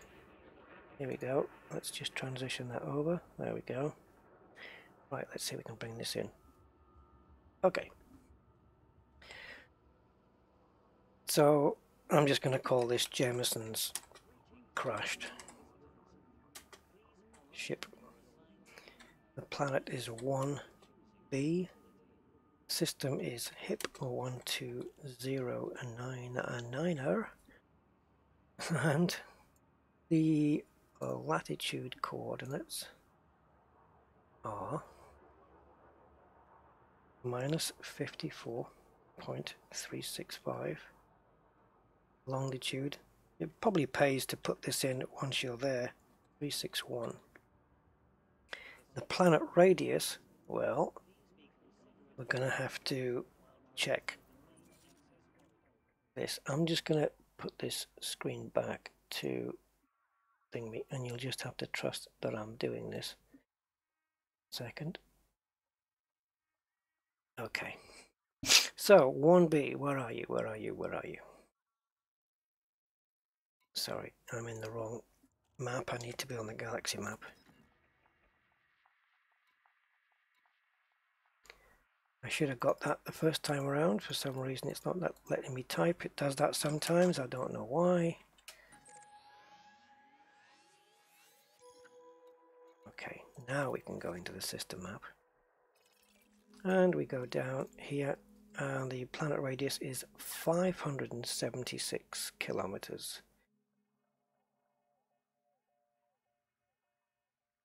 So I'm just going to bring Edison to the front. You won't see it this time, I don't think. But I'm just going to put that in, 576 kilometers. Okay. Hit 12099 coordinates, blah, blah, blah, blah. Now there's a button on there that says Start Navigation. I'm just going to click on Update Position. 691 kilometers. I don't think so. I've got to be in the system first. So I'm going to switch to the Conda.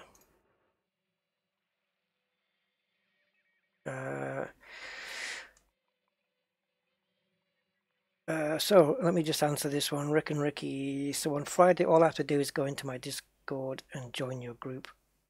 Yeah, go into Discord, go into the group, and then you'll see all the channels in there. Chris, ED Discoveries Compass. I haven't used that one. I don't know, but let's try this out. Let's try this out and see how it manages. Because the last time I used Edison, you had to take a screenshot of your game, then you had to isolate the numbers on your screen. It was quite clever actually, but you had to isolate the numbers on your screen, your coordinates, so that the game could keep reading your screen. And sometimes it would say, oh, I can't read it, I can't read it. But now Edison's using the log, the game log, because Frontier have added coordinates into the game log now, and so it can do it automatically, so there's no need for screenshots anymore. So I'm not going to click Start Navigation until I get into the system. So I'm just, now that I've switched ships, I need to go there, and it's replotted the route, and it's going to take 4 jumps, so we can tolerate that, right guys? So this is Annie. This is the last trip she's going to make before the Bubble Nebula. So I'll make sure when she's back that she has a good wash and polish. Get that chrome shining nicely, which it doesn't. The chrome's not too good, is it, when you're inside? It doesn't light up very well. Restraints lifted. Exit the station quickly and safely. A little bit too high there, Rusty. Just a little.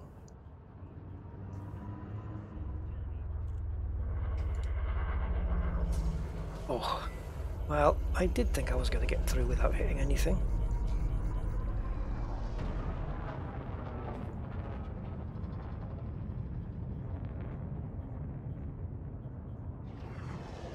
Oh yeah, second boost now. Lovely. That gets me out of mass lock quicker.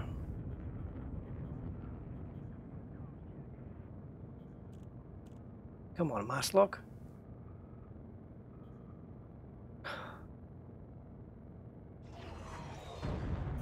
There we go.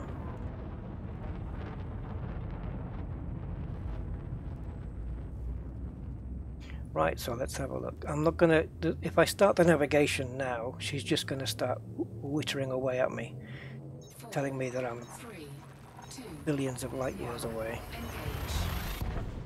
engage. Not billions. But yeah, the ED Discoveries Compass, I've never tried it. But for comparison's sake, I might give that a go. Hi Nikita. Oh, you're not coming along? Okay, well you can multi-crew if you want. You can multi-crew with one of us.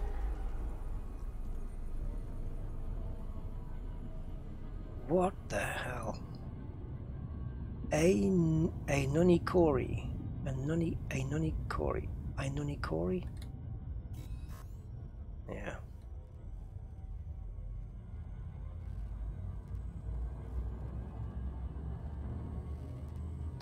Oh, yes, another point. On the route that I plotted to the Bubble Nebula, which, if you remember, was 99 jumps from Shinrata for me. Although I won't be starting off from Shinrata, I'll be starting off from the unknown starting point, which will be revealed last minute. lastminute.com. Yeah, when I plotted the route, I deliberately I will not be using neutron stars or anything that requires you to go into a jet cone. If I did, it would take off about 9 or 10 jumps, but I think there's going to be some people coming with us that are maybe not so experienced in the game, and I don't want to have any accidents of people blowing up or coming to emergency stops while inside a jet cone. You really don't want that to happen to you. So we'll be avoiding those. If you guys want to plot a route with neutron stars, by all means, it's at your own risk, but I'm deliberately not doing it. And plus it'll give other people a chance to catch up, because we've got pretty good jump ranges here. You can, Merlin, but well, when you get there you'll have to ask somebody for a repair, unless you've got an AFMU, because it's gonna thrash your FSD drive.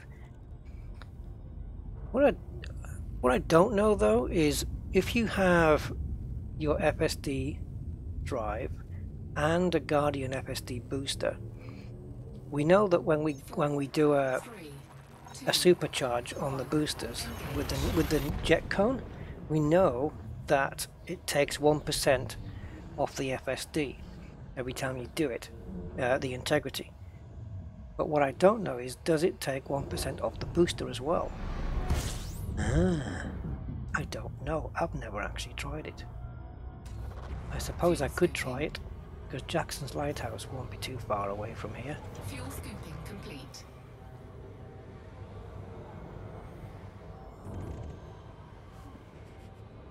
I'm gonna guess it probably doesn't.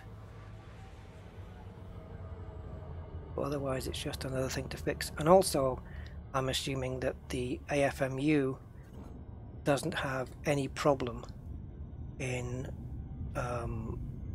repairing Guardian technology that's on board your ship, right? It doesn't take anything off the booster. There we go. Okay, so let me just get within 1,000 light seconds, take off the stupid orbit lines, and I've got a feeling Jameson's ship might be there. Alright, it is. Right, but I'm not going to lock it. I'm not going to lock it on. That's there because I've been before, so I'm not going to lock that on. So I'm going to start navigation now and update my position, which she hasn't done anything.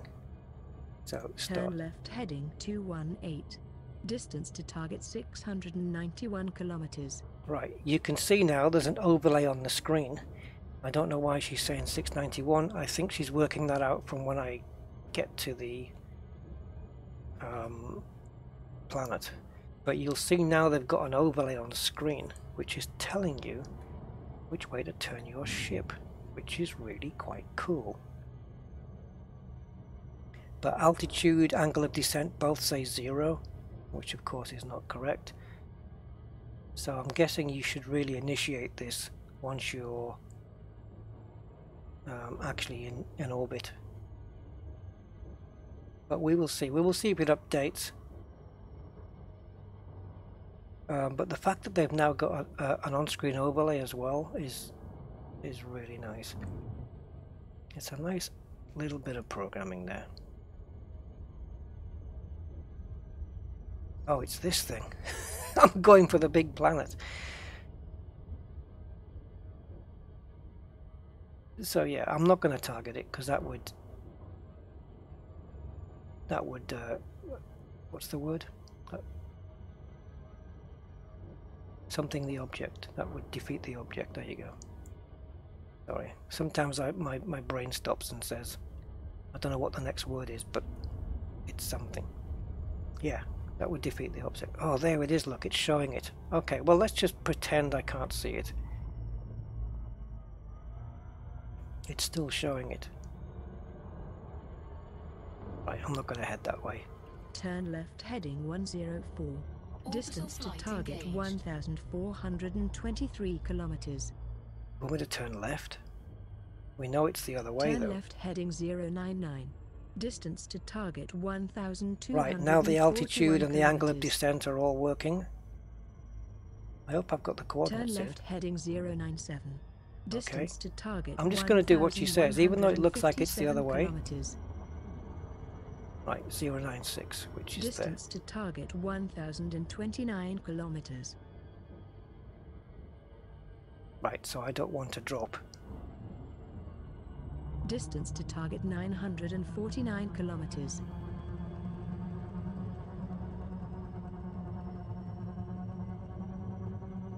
Distance to target 836 kilometers.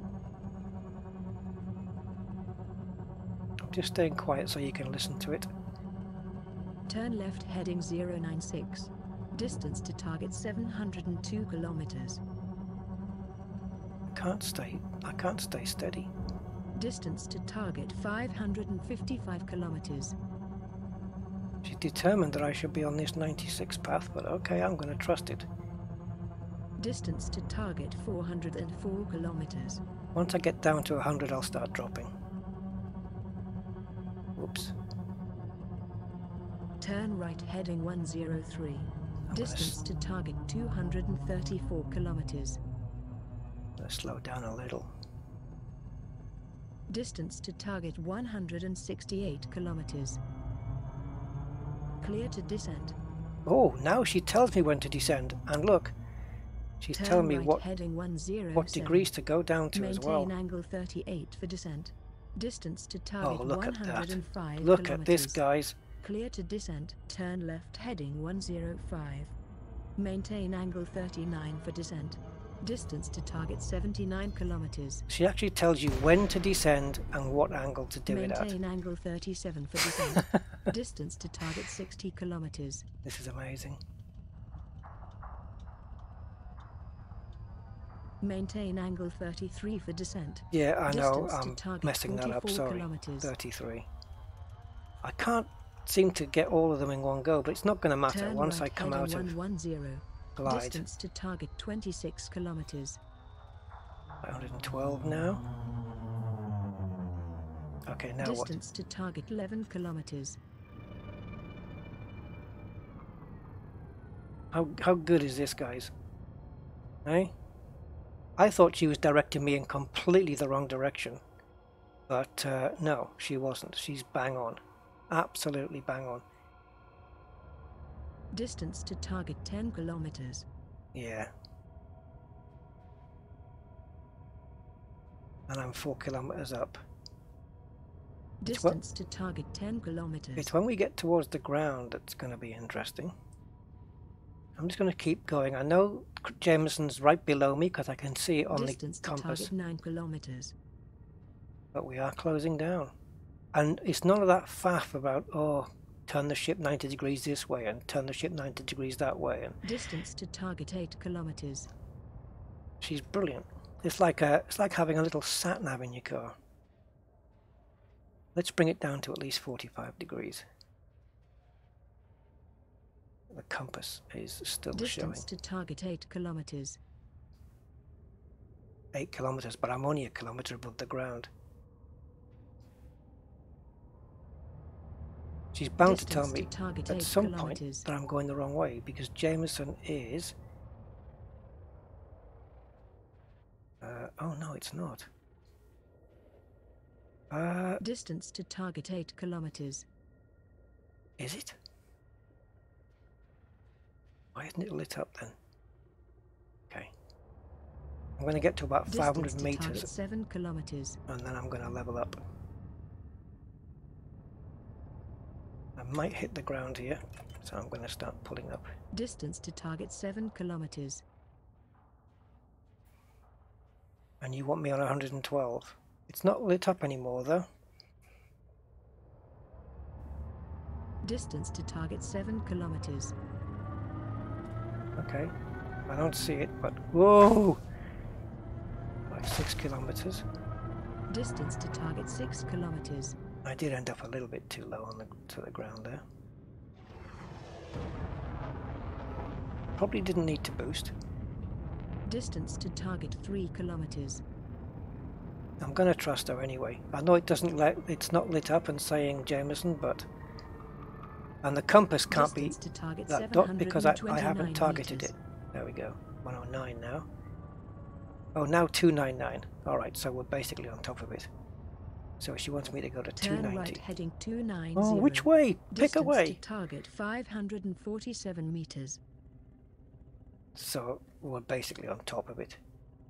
So I need to go to 290. I'm just still right Turn now. left heading 290. Distance to target 605 meters. Okay, I'm going to use maneuvering thrusters here. Distance to target 547 Once we're within like meters. 100 meters, I'm just going to do it from visual because that's what I would do anyway. There you go, 57 Turn meters. right heading 110. That's it. Distance to target 71 meters. We're on top of it. We're on top of it. We have to be. Lights. Turn right heading 111. Distance to target 194 meters.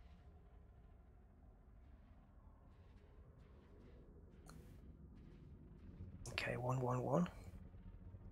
Turn right heading 112. Distance to target 205 meters. I wonder if this still works when I get out in my SRV. Turn right heading 112. Distance to target 189 meters.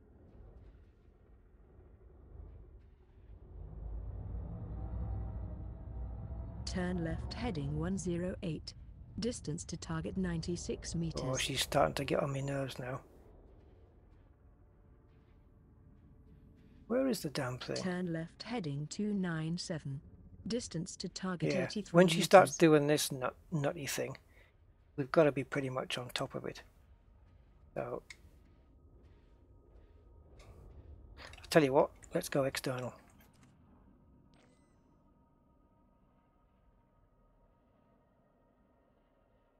We're on the dark side of the planet. This is not helping. Yeah, there you go. She's bang on. It's bang on. She nailed it. Right, so we need a parking. And I think it should still work in the SRV, and we're going to find out. Distance to target 73 meters. So I need to come down to 150 meters at least before I can get permission to land or a ground Turn left heading survey. 304. Yes, I know she's Distance over to there. target 76 I should meters. probably see her from here. Those red comms beacons should be lit up. Turn left heading 302. Distance to target 66 meters. Yeah, I know, we're right on top of it. I get that.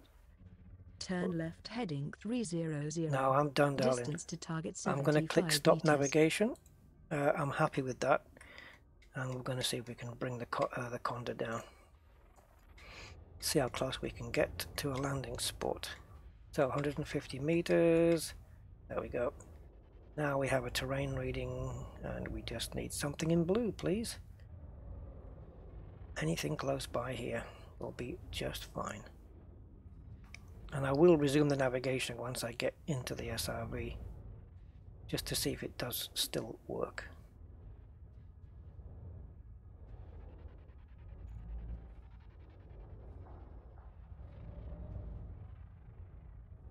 Oh, I think perhaps backwards here might be a spot. Let's just twist this around. There you go. Okay, down we go. So how cool is that? Just, oh look, it's right there, right in front of me. I couldn't have got it better. Right, just a slight tweak. There we go. So we know where the Cobra is. We can plainly see it. I'm going to start navigation again. Distance to target 437 meters. Oh no, I can't use the SRV, guys. God damn. I can't use it because my game controller's in player 2. Low gravity warning. Turn left heading through I got no control. Distance to target 389 I would have to meters. reboot the PC.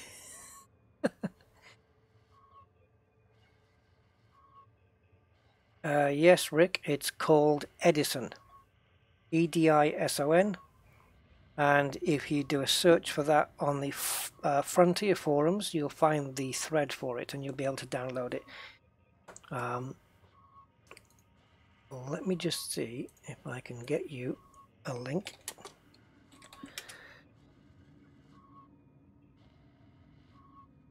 The version I'm running is 3.3. I'm going to put the link up in the chat right now. I don't know if it's been changed. Well, it says revision number 3.1. Well, that's strange because I'm running 3.3 here. Let me just see if I can get you the Frontier forums link. 1 second. It's just waiting.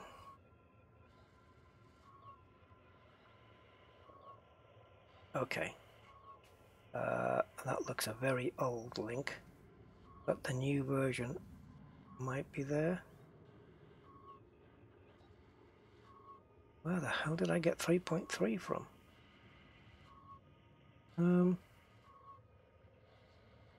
Hold on, guys. I'm just going to click in the About box.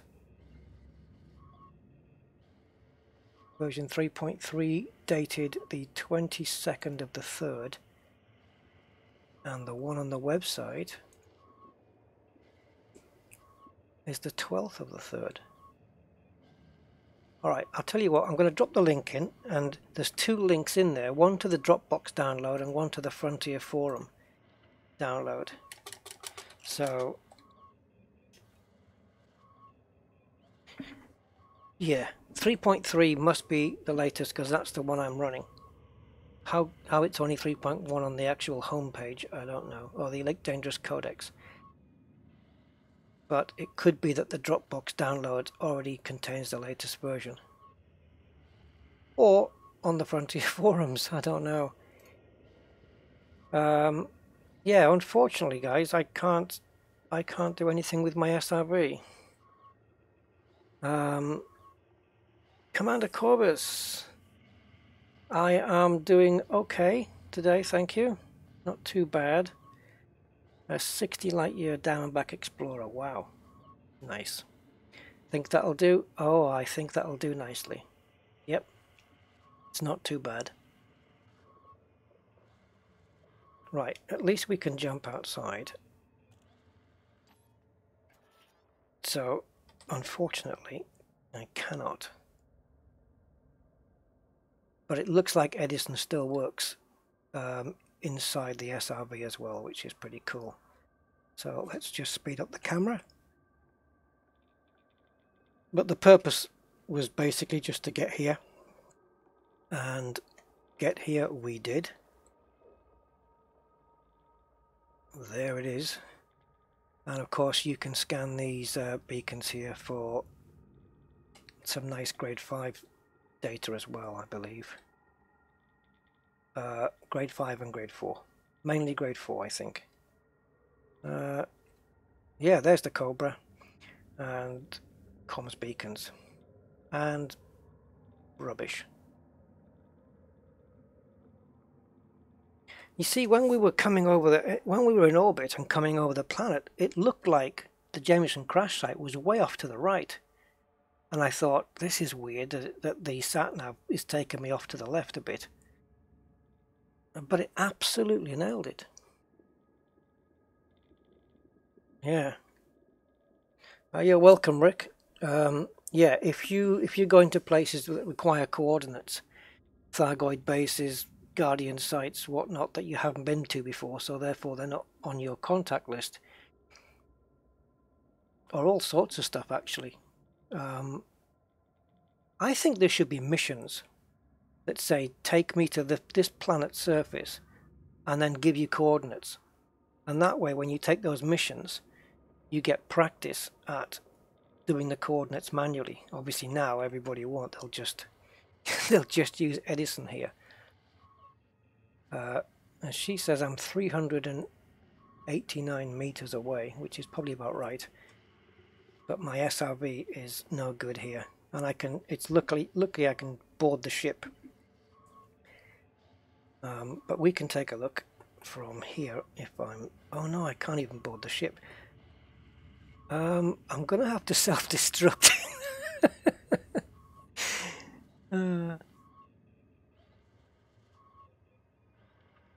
Yeah, Levy and Brandy. Yeah, okay. Bring booze. We'll have a barbecue when we get to the Bubble Nebula. The barbecue in the bubble. How about that, Corvus?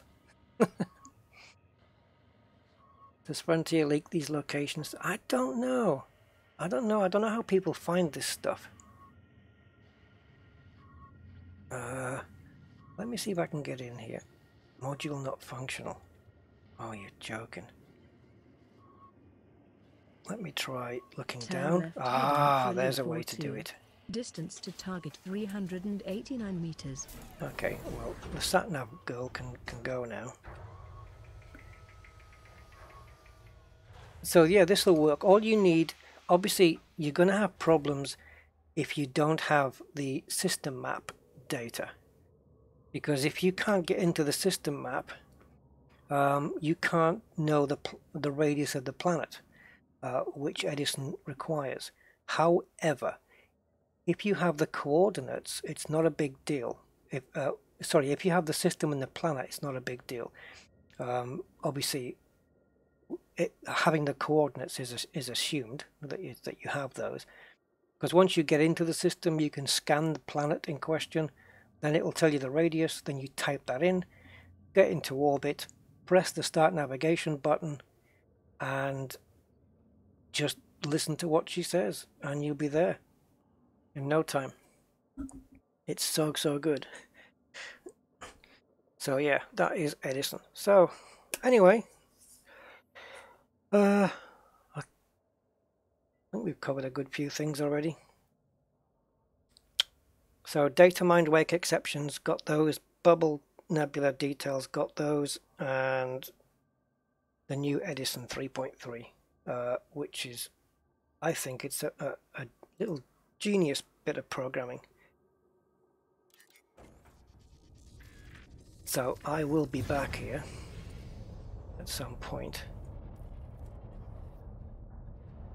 Let's just go and check in with Jameson, the man whose name is on Jameson Memorial, the brave Commander Jameson. Does anybody know his first name? Do we know Commander Jameson's first name?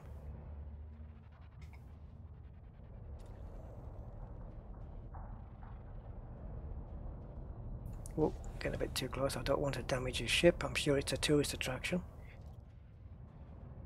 Well, anyway, yeah, because I've got my... I don't know why my games controller's not on the right player mode, but I cannot put it back unless I reboot my PC. I don't want to do that on the live stream.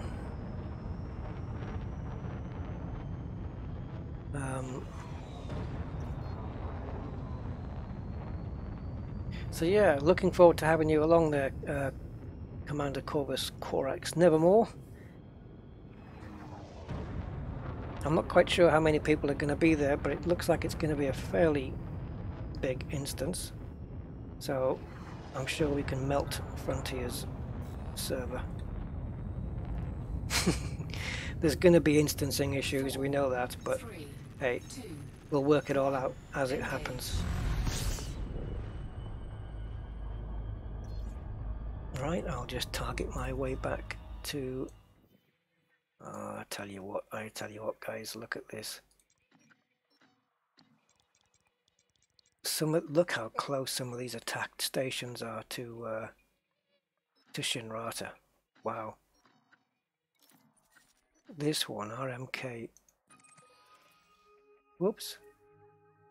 How the heck did that happen?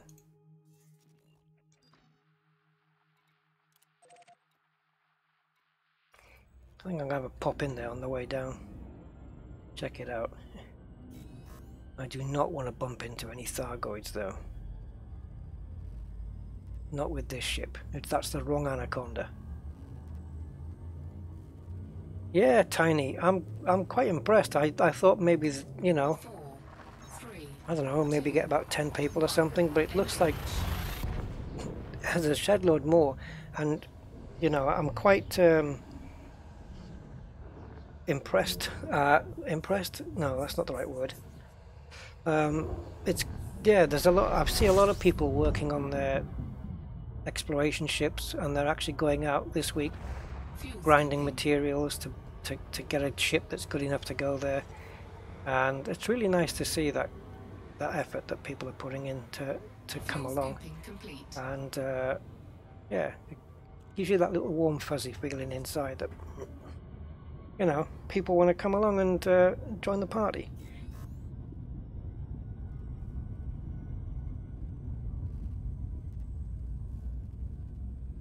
And it's going to be great for people who've not seen the Bubble Nebula before, because I find it particularly impressive. And the trick, of course, as with every nebula, is if you're going to land on a planet, you land on the dark side.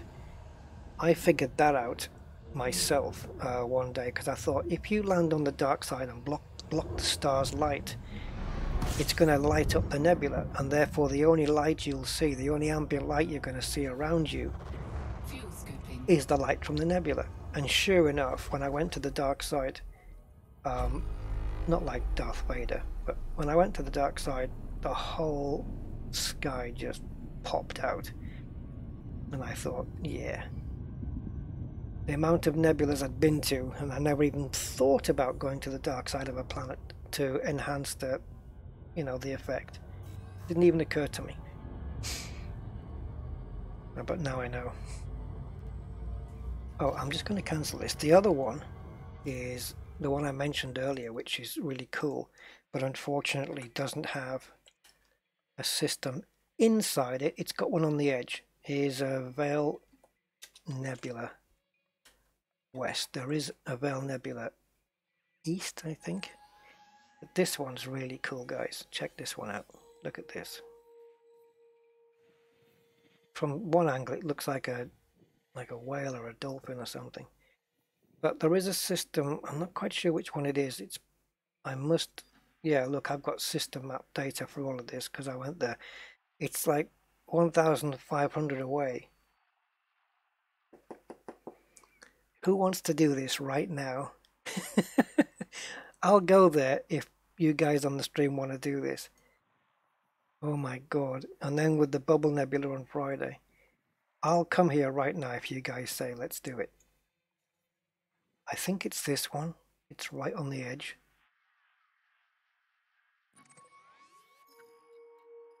Let's have a look at the system map. There has to be a landable planet, otherwise it doesn't work. There you go. There you go. There you go.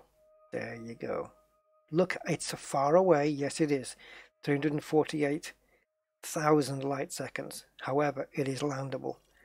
So I'm just going to tag it. Oh, brilliant. Should never have done that. Let's go back. Should we do it, guys? What do you think? It's at this distance on 5, that's looking about 27 jumps for me, I think. That's just a guess. I really have no idea. Let's have a look at this guy. You see, there's so many. There's only, well, I say there's so many. There's only a few systems which are very, very close to the nebula. and even less of them have got planets that's landable. I think this is the only one. I think this is the only one, guys, to be honest. Right, so how many jumps? 21. So 21 minutes. 21 minutes to get there. Come on, guys, tell me. Do we do it?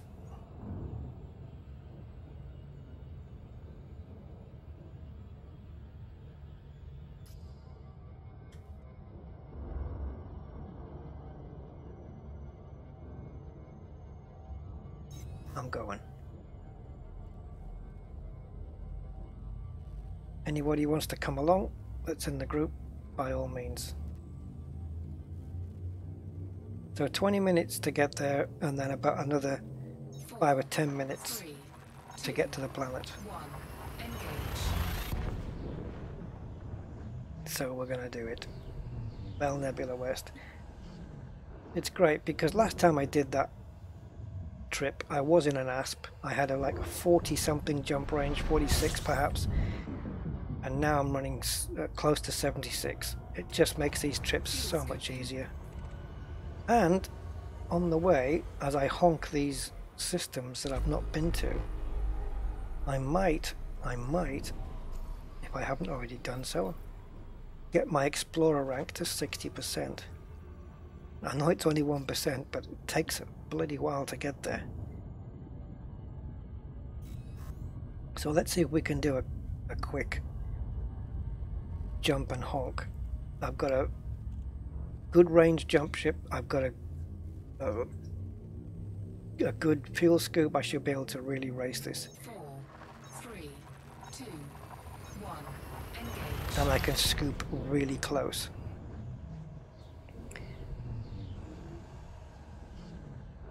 Okay, Loot, I will see you on Friday, and yeah, looking forward to see you guys then. I was able to land in front of a structure, now I can't board ship. Fuel scooping. No, don't self-destruct, Rick. If you can't board the ship, are you stuck or what?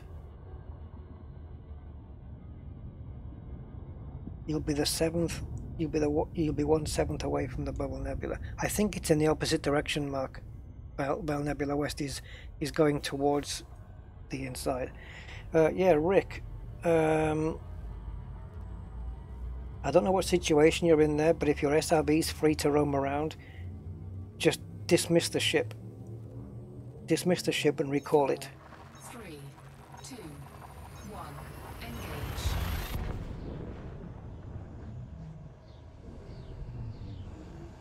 Yeah. If your SRB's stuck or whatever, or I don't know, you may have to self-destruct, but that's a last resort, I would say. Right, let's get this scooping going on. Close scooping, right to the edge. That's it, we're done. No, we're not. I thought that honk had done it, but it's done now. Fuel scooping complete. I didn't even get into the 70% heat. Hasn't got time. The ship hasn't got time to heat up because it scoops so quickly.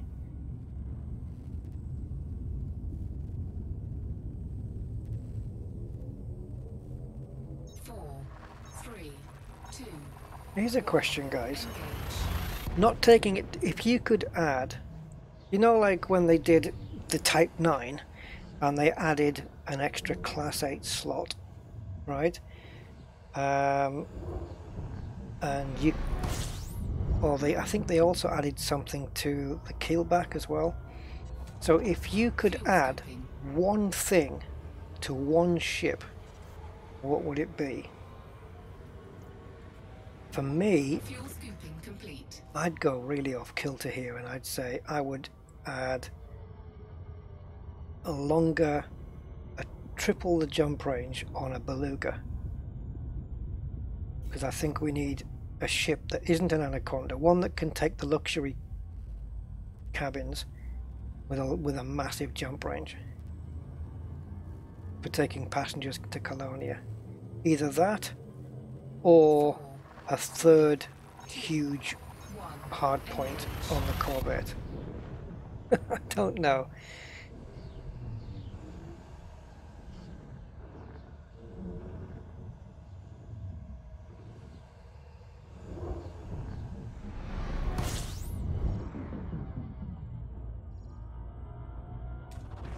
Fuel scooping.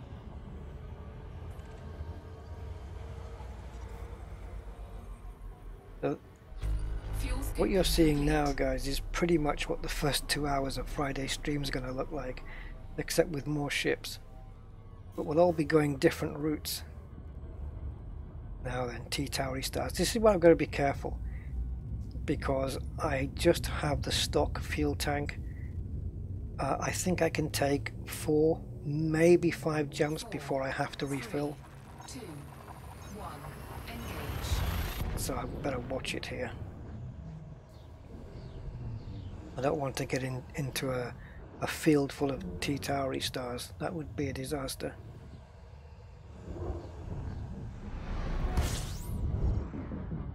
I could remap the route, of course, with just scoopable stars, and we're getting some nice honking going on here.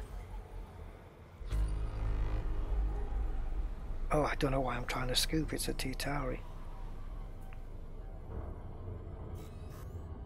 And this one is scoopable.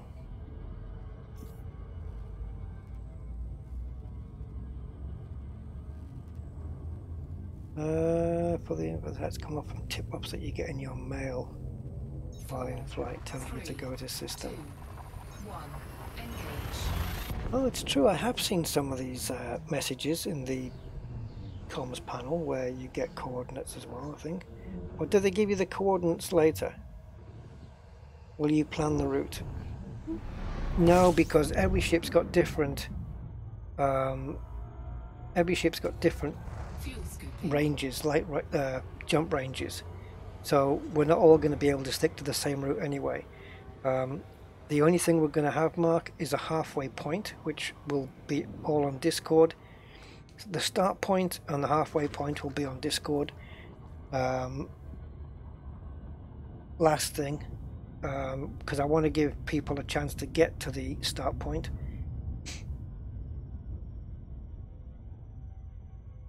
And we're going to have a couple of armed ships there, and they're going to be coming along with us. Press the jump range thing, Rusty. There you go.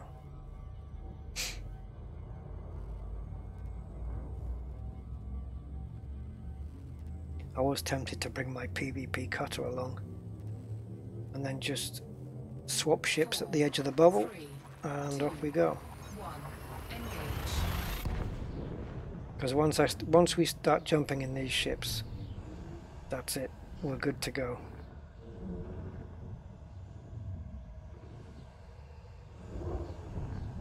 A show of hands.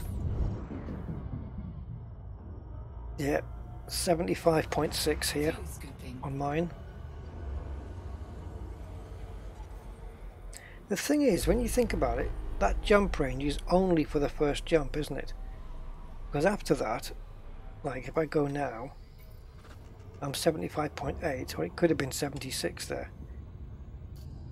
It's only when you refuel again that it goes back up. Signify. 24.5 mark. Oh, you're gonna have to up that somehow. Do you not have it engineered or anything? 3, 2, 1, engage. Oh, do you know that's a point. People who haven't got horizons, well, A, you're crazy. No, seriously though, people who haven't got horizons are not going to be able to engineer their jump ranges or get the Guardian FSD booster. Fuel scooping. So what, Mark? Are you just on the bare bones Fuel scooping. elite then, complete. without horizons?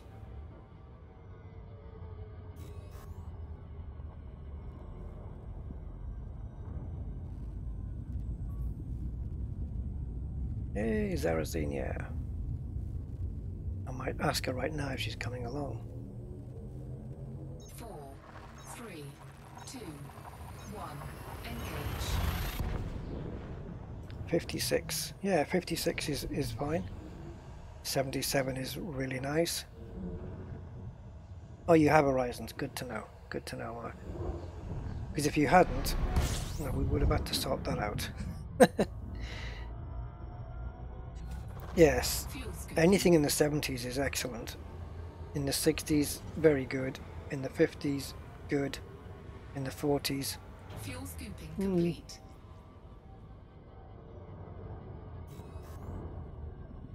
how far am I? 11. You'll start to see it. By the time I'm 2 jumps out, you'll start to see it. If I don't charge up and jump. 3, 2, 1. Engage. Because of course, once you jump, you've got the star right behind you. And you've got to sail out for a minute or so. So that the sunlight's faded away and the nebula and the sky start to light up. Oh, you can't get the materials quick enough.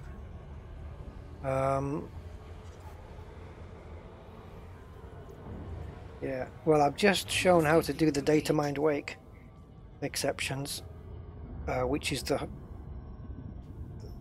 it's the material that is the most elusive when upgrading to FSD grade 5. But even if you went up to if you went to Felicity Farseer and upgraded to as far as you can, grade 3, grade 4 perhaps, as far as you can go, 4, 3, I don't know. 2, 1. Engage. Yeah, 82 would be amazing, Merlin. But you really have to strip the thing right down to its bare bones. You can take the double glazing out, you'll be freezing. And that stash of porn has to go, Fuel scooping. just to get that extra 10th out of it.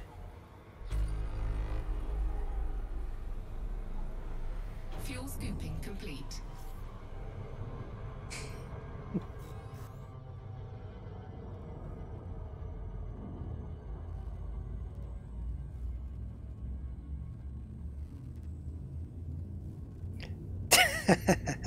Ten tons. I wonder if anyone's is anyone going in a ship that isn't an Anaconda or an Asp Explorer or a Diamondback Explorer? Forget those 3. Is anybody going anything else, like a Crate or oh, I don't know. What else would have a good jump range? Fuel scooping. I can't think what else would have a decentish jump range. Fuel scooping complete.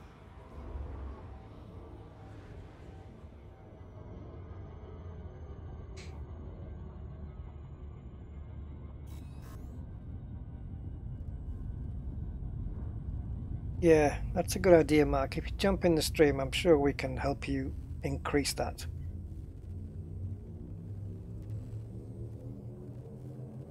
Four, 3, 2. 24.5. Yeah, we've got to get you up to at least 40 here.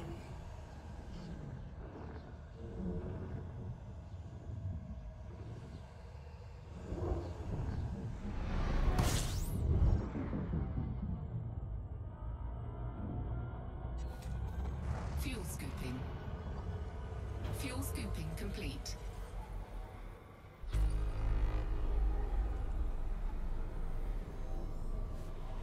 Fuel scooping complete, so you can back off now. Right, I'm going to heat up here. Let's see how far I can get. 83%. Good. Yeah, I can. That's another thing. When I'm close to the star, I can already engage the jump drive and stay within a safe heat 3, window. 1. Engage.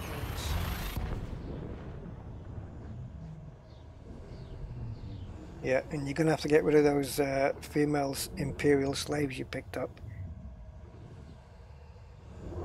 Tell them you'll pick them up on the way back.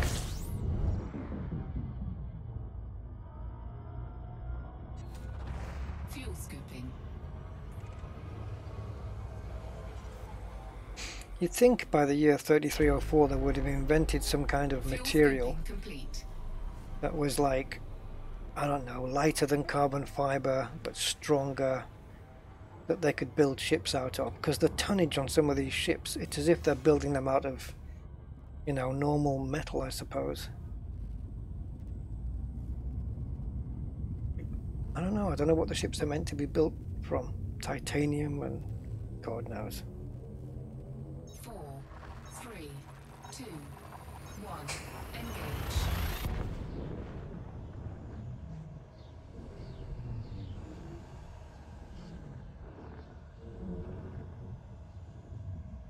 Oh yes, it's a flying escort service.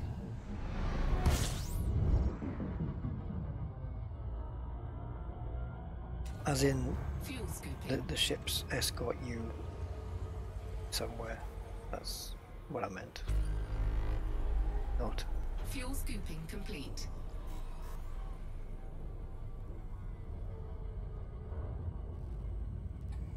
How far are we now? 5 jumps to Vale West. We might start to get a visual on it at some point. I think, is that it? No, that's just a... Oh, it might be. 2. I couldn't decide whether I'd just seen it very faintly or whether it was a fingerprint mark on the screen.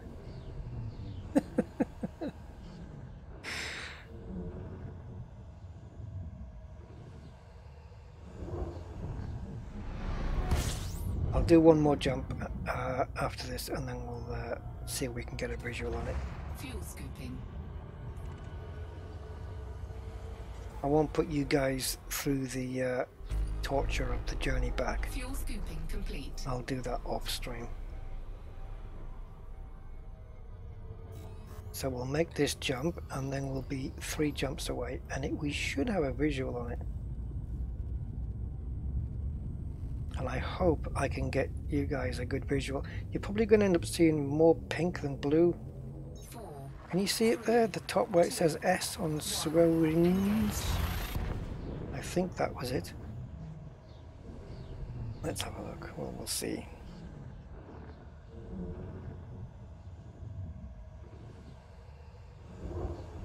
Right, so what we'll do then here to get the visual is we'll just scoop, Fuel scooping. honk.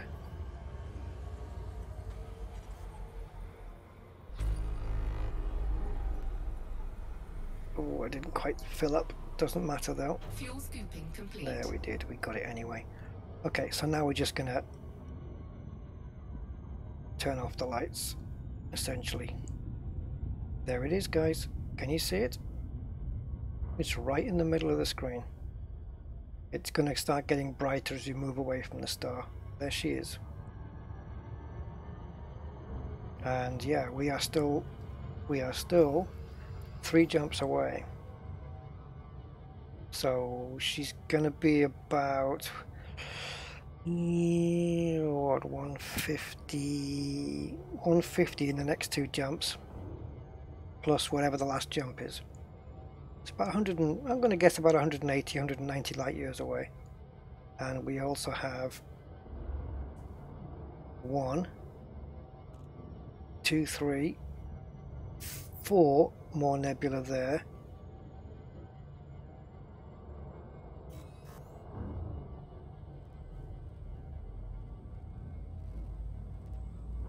Looks like a pink and blue caterpillar.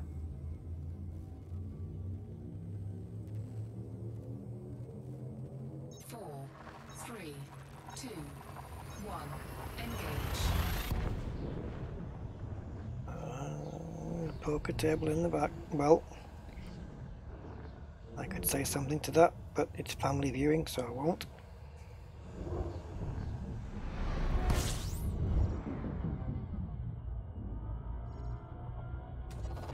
Fuel scooping. So it's you've got your own random generator on that table. with the poker, Fuel scooping like the complete. old engineers used to be. I was thinking about that today, the old engineers. I think when I was doing that distributor upgrade on this ship, thinking of how just random everything was, you know, with the numbers, and you had those dials going from side to side and side to side until it settled. 4, And for every blue you got a red, and for every red you got a blue. Oh, what were they thinking? How did we cope with those old engineers? It was a bloody nightmare. You'd spend hours and hours getting materials just to get some crap roll. Right, I think we're one jump out now, so we're going to have another look at it from here. fuel scooping. You read my mind? I don't think so. Maybe. Fuel scooping Hey, complete. Mugsy. How did I turn the hood lights off? That is Control, Alt, and G. Control, Alt, G turns the lights off. And now they're off. There it is. We still got one jump to do. And we've got a hell of a trip after that, after this last jump, so we better get on with it. So the jump drive is engaged, so I need to get my... There we go. So 58, there we go. So we were 200 light years away last time then. It's getting quite bright now. 4, You're welcome, Mugsy, no 2, problem. 1, engage. And of course Control Alt F is the frame rate. Control Alt B is your bandwidth. And Control Alt G is your HUD lights. Right guys, so we are now at the Nebula, but Fuel scooping. we have to do this journey. I do apologize, but it's the universe's fault.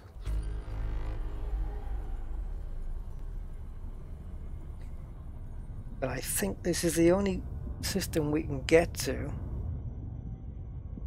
The one we're in right now. We are actually in the Nebula, but nothing's going to quite light up yet.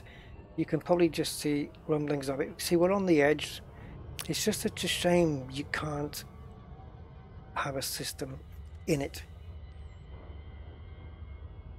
The bubble does have systems in it, but there she is. I mean, it's a beauty. Those colours are amazing. Look at all the little, the veins and stuff that's going on in there. They've done a really good job, which pees me off, because it's like, why can't they do this with all the nebula, make them look, you know, there's lots of Hubble telescope images of all of these nebula. Okay, they might not be accurate colours. That's the Magellan clouds that you can see through there. That's not part of the nebula. I just wish they'd put a bit more effort into some of the nebula instead of using the same templates over and over again. You can see the pink reflection on my ship there, and the blue. It's very, very good.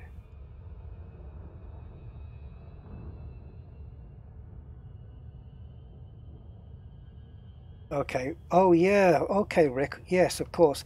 You need to, when you're done, you need to move at least, I think, 700 meters away. So just get in your SRV and just trundle away from the structures. Just get far away.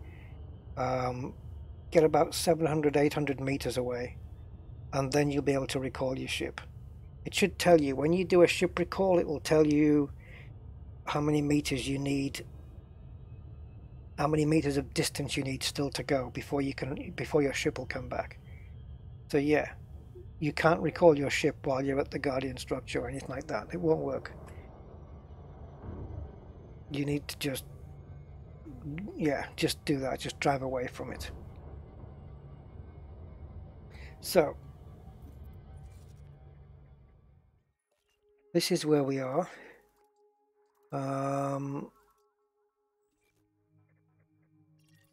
These are unexplored, but that isn't.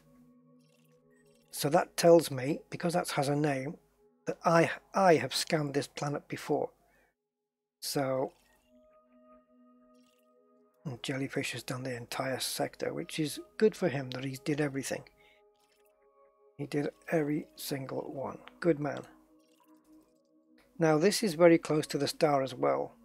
It might be better to go to this one, furthest away, or this one. Looks a bit less boring, but I don't think it's going to make too much of a difference. Starting to light up a little bit better now, I think. And yeah, it's right on the edge of the nebula. It's not going to be a perfect effect, but the only problem we're going to get is if the dark side of the planet is on the opposite side of the nebula. That's going to be disappointing, but we may get half and half.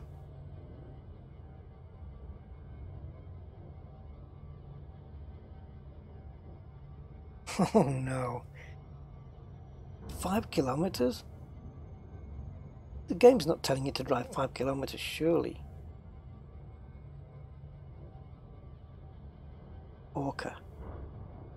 Oh yeah, Orca would have a decent jump range once it's been beefed up.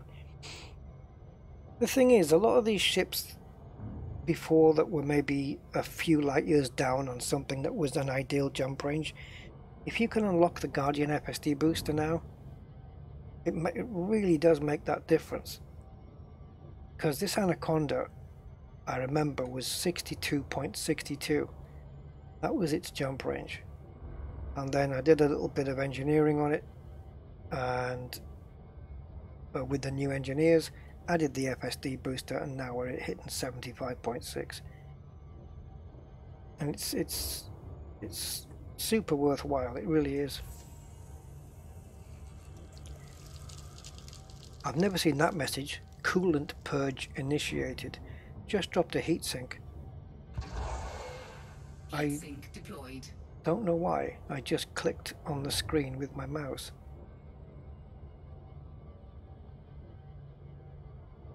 How the hell did I just lose a heatsink? Okay.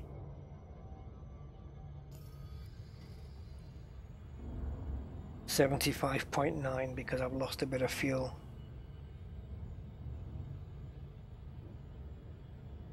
The Pillars of Creation. Yes. Eagle Nebula, been there. Yeah, on the way to Colonia. It was the first place I stopped off at. Yeah, Creation. Yeah. Oh, right, so at least, well, we're going to be less than 6 minutes out, I think, because we're still accelerating here.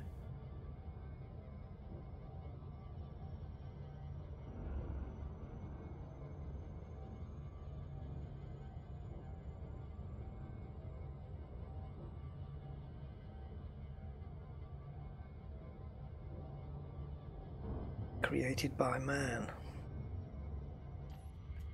I'm going to just grab a screenshot while I'm here. I've got a pink Anaconda by the looks of it.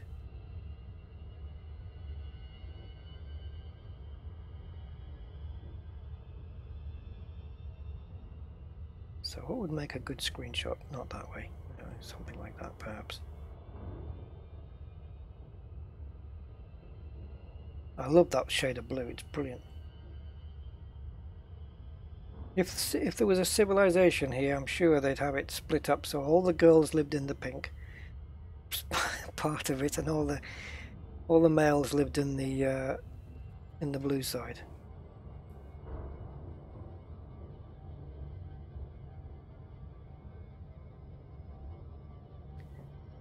Here's a bit of useless trivia. You know how we have pink for a girl and blue for a boy and all that stuff? I think it was Victorian times. I think it was Victorian times. Did you know that the colours were the opposite way round? That I've said that wrong, but what I mean is it used to be pink for a boy and blue for the girl. Yeah. I think that is true. I don't know how it got switched. I think probably because girls liked pink. Yeah, it's a nice nebula. It is, and I don't know how much it is from Shinny. I'll have a quick look because I didn't come here from Shinrata. But if it's plotted, look at that. It plotted the route before the map even got there. So with this ship, it's 22 jumps. It's nothing. It's like, you know, you couldn't even drink a cup of tea in that time probably. Oh, no, that's not the right place.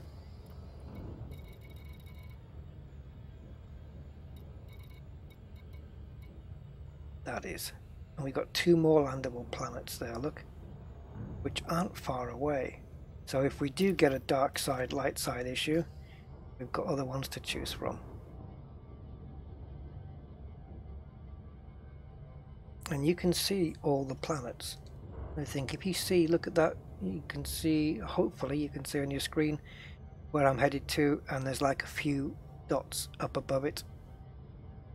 They might be all the planets in a row. Some lovely stars there. You on the top right quarter there, you've got 4 stars in a row as well.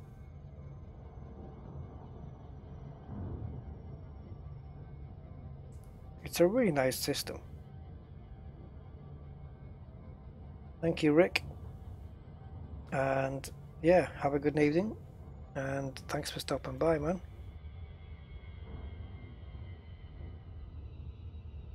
Let's see if we can get a good look at this. Whoa. That'll make a nice background for my Windows, actually. My PC. Let's try and pull this out. Whoa.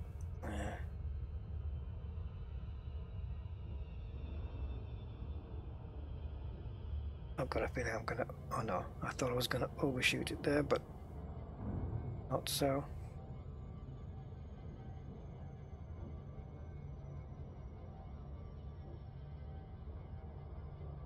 Vale West sector. You can go to Vale Nebula East, I think, as well. I just type in Vale Nebula. It's going to take me to the next one, which is this one. Yeah, Vale Nebula East. And again, it's one of those brown stain. Yeah, I've left out an obvious word there. It's one of those nebulas that you see repeated multiple times. It's a shame. I'm sure the Hubble telescope has photographed this and it looks nothing like it. Who knows, maybe it does.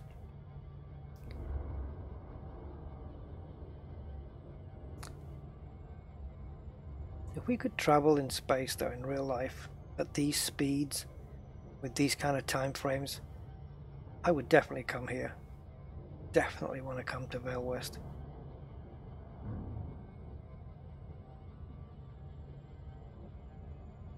It's just too cool a place not to come to.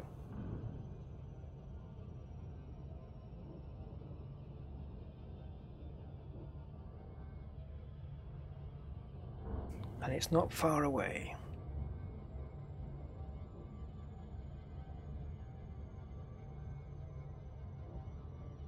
From Shinrata, I would say it's just a little bit further out than, say, come on, what's it called? Where the Orion Nebula is, and the flame. What's that, the big red thing? Oh, Barnard's Loop. There you go. Because Barnard's Loop's about the same, about 1,000 light years out. And that's been accurately represented as well. Or, you know, fairly well. It's recognizable, let's put it that way.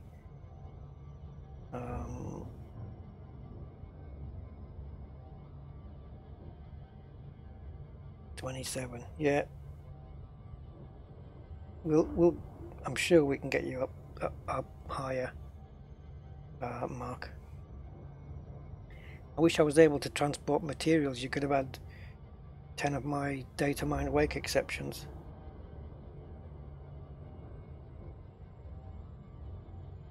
Oh, cool. What did you get? What jump range do you have, Rick?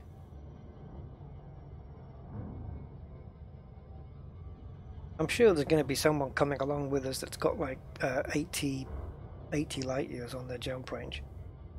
Probably got no boost though, no engine boost. But the worst thing about engine boost, not having it, is when you're coming into a planet and the glide mode has finished, and you've got to get to the surface, and you can't boost. You just have to wait.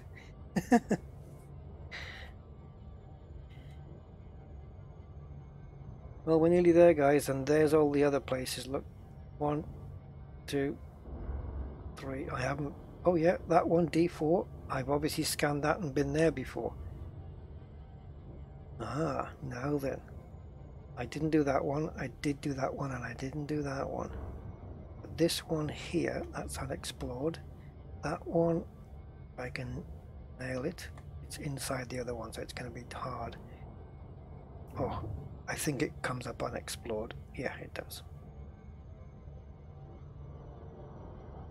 Okay, come on. Right, so I'm going to put Vel Nebula, the actual nebula, above me.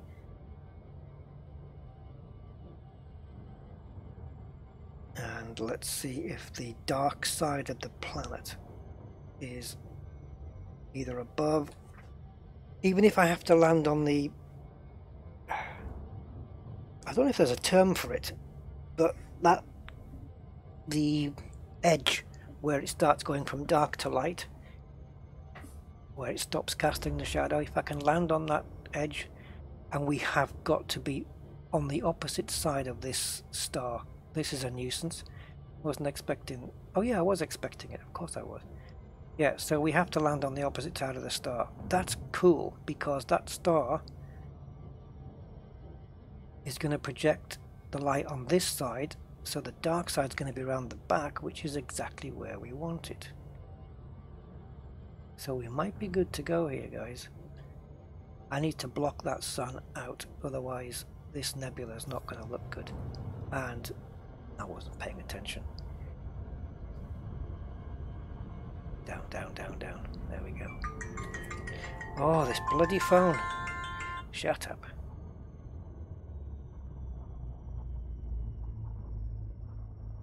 Up we go. Up we go. Up we go. So much for a short stream, eh, guys? Don't know the meaning of the word.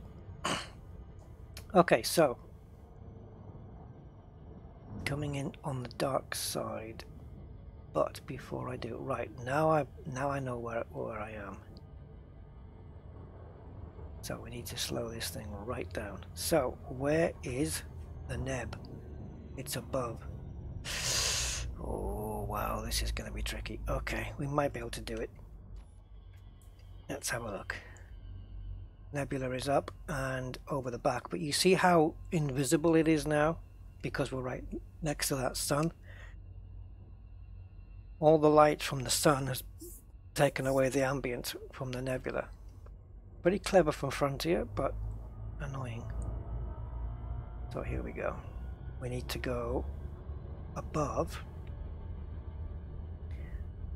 and I'm going to say just a bit further over, and I am going to have to nail right on the edge here.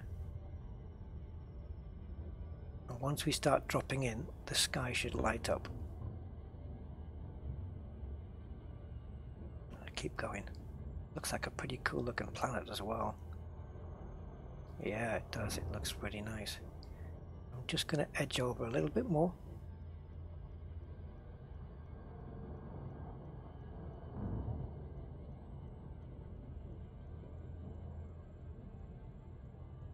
Yeah, you can scan the planets individually. Alright, here comes the nebula now. Orbital flight engaged. So it looks like... Okay, now it's lighting up. This is because we're on the dark side. You get this. Now look at the colours. It's all changed. Whoa. So I want to hit this onto 0 here and get some speed up. It's not going to make much of a difference. And of course, the downside of this is I can't get out in the SRV. Now this looks like a big lump of chorizo.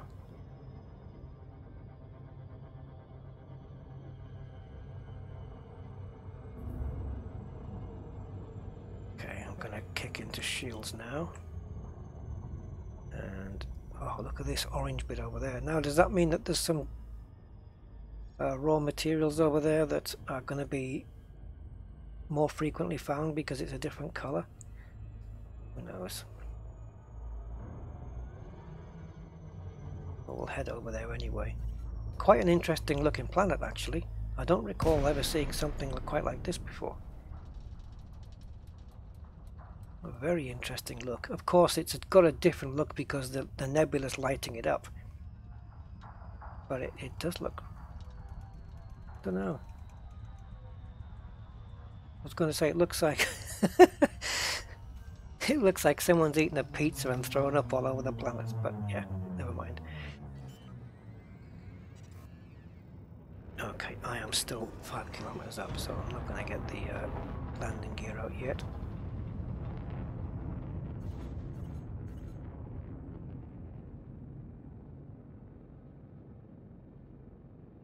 Yeah, if you just do the main honk in the system mark, you will get cash, but if you scan the planets individually, that's where the main money comes in.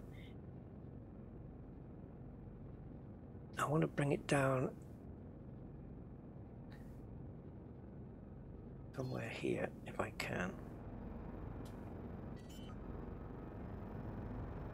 Maybe just on this patch right there. I've just realized that it's 1.1 G here. Look at that sky, man. That looks authentic to me. That looks like a real, I don't know, like I would expect a real nebula to look like, doesn't it? With those two stars grouped together. Oh, it looks brilliant from here. So when oh Christ, when Frontier changed the lighting and shading model in Q4, did I say Q4? I did. That's being optimistic. When they change it on the 4th patch,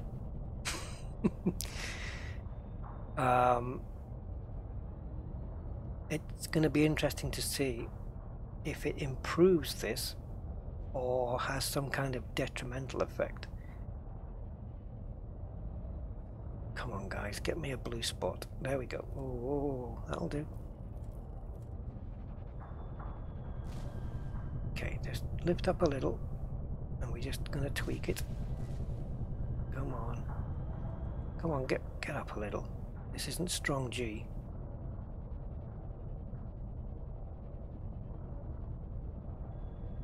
Let's try left and right. We know there's a spot here somewhere. There we go. And we are down. Let's check outside then, guys. This is where it all counts. Well lit up. Oh, check that out. I didn't quite get the nebula as light as I should have then, because I can still see the sun. I don't know if it's going down or coming up, but well, it's not as good as if it was in the nebula, but candy floss, or cotton candy, as you Americans will call it. And there's the galactic core just running through, just to add to the effect. Now if I can just zoom in, get past my ship. There we go. Nope, I need to do this. And just pull back now. I just want to grab a screenshot, if I can, of that. There you go, guys.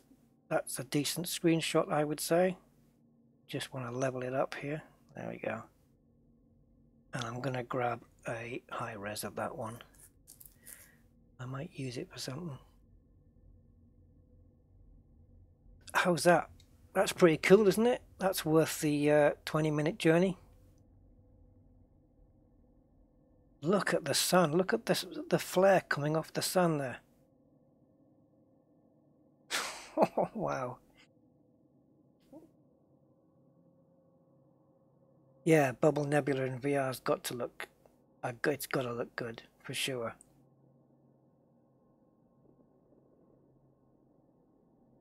Yeah, if only I had one. James. No. Nice, eh? Very, very nice. Now let's see if I can bring my ship into this picture.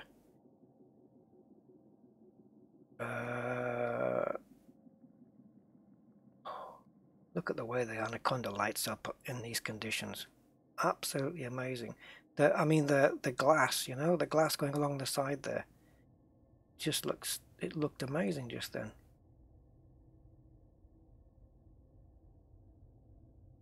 Now there's a picture. If Elite Dangerous don't put this on their Facebook page, then I'm going to call discrimination. I think that's a killer of a shot.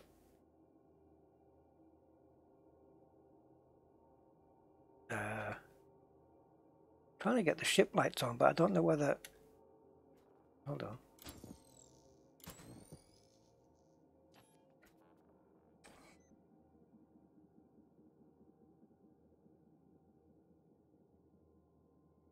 Can't take the SRV out, Mugsy, unfortunately. Unless I switch my control settings. What's that over there? Oh, that's just a hill. Okay. I'm going to just go back a bit and just add a little bit of a tilt. There we go. Yeah. It lights up like a Christmas tree once you're on the dark side of a planet. And to think we're on the outskirts, we're not in it. We're not actually in it, which is such a shame.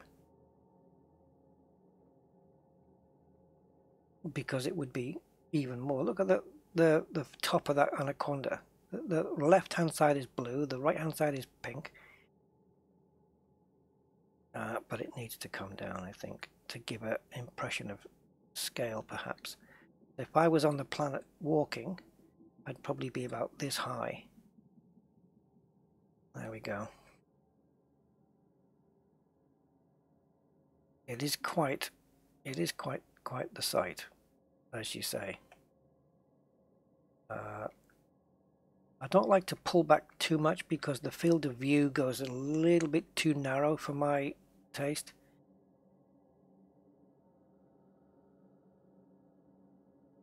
Can't decide whether the sun's going down or up yet, but if I skip to galaxy map, oh, it won't do it from here. Okay, let's have a look from here then. So if I go into, no, not galaxy map, system map, and we click on this orbital period 1.7 days. So it's going to, yeah, it's almost twice as long as this then. I mean, what are we looking at there? 12, 13, like 18-hour days? 18, 19-hour days and 19-hour nights. Surface temperature. Okay. The Earth hasn't quite got there yet, but give it a few years, a bit more climate change, and we'll soon match that. No atmosphere. Iron magma.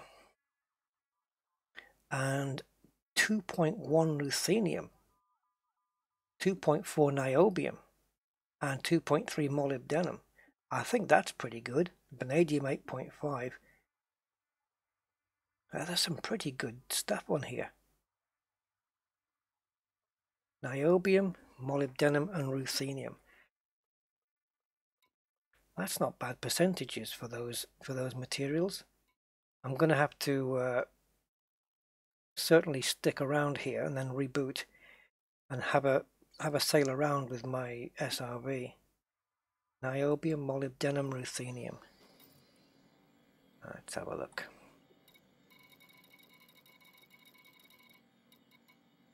I'm low on those. I'm low on those.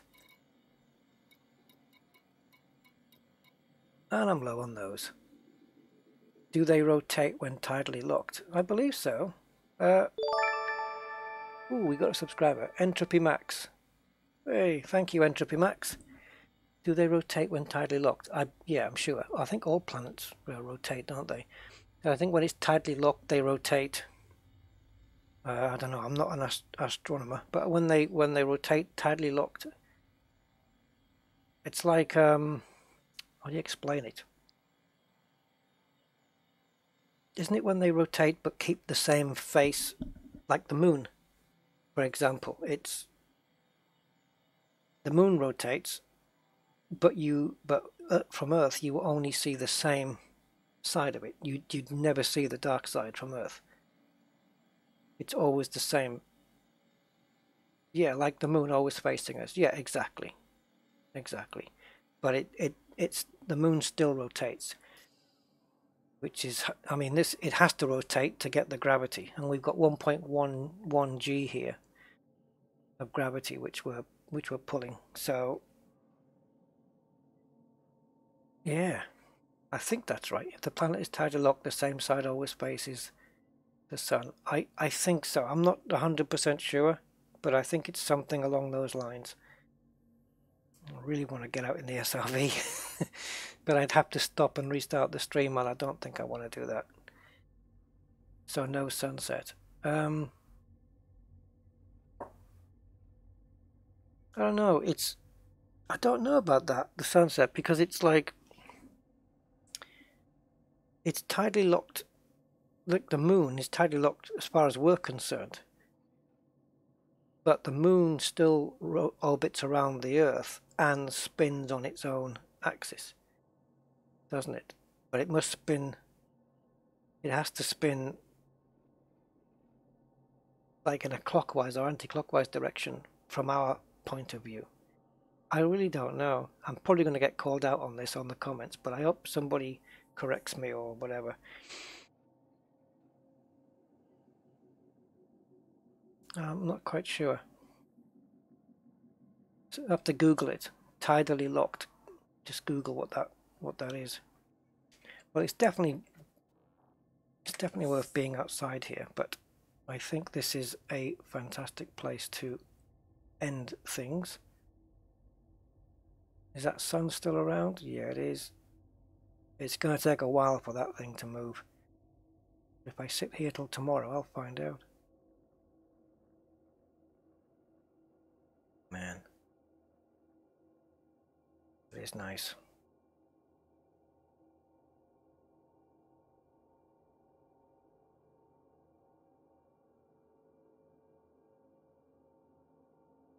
Yeah.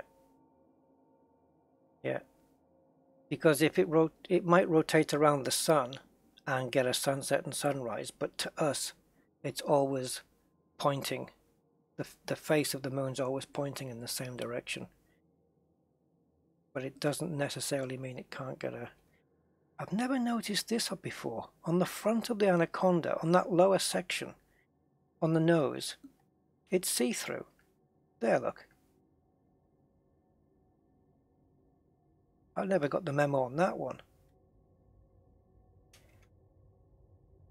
I've never noticed that before. It's a glass housing on there. That must be where the sensors are when it's scanning ships. Oh, how about that for a shot, guys? Whoa. Looks like some crabby claws on the front of it there. Let me go down to human level. So about down there and then go up about 6 feet. Jesus, it's quite large. Let's go back up again.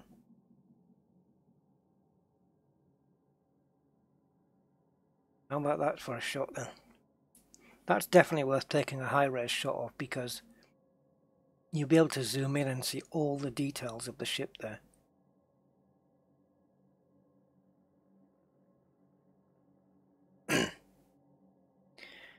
So the moon always faces the Earth because the moon's orbit is not perfectly circular. That is true. A tidally locked body in synchronous rotation takes just as long to rotate around its own axis as it does to revolve.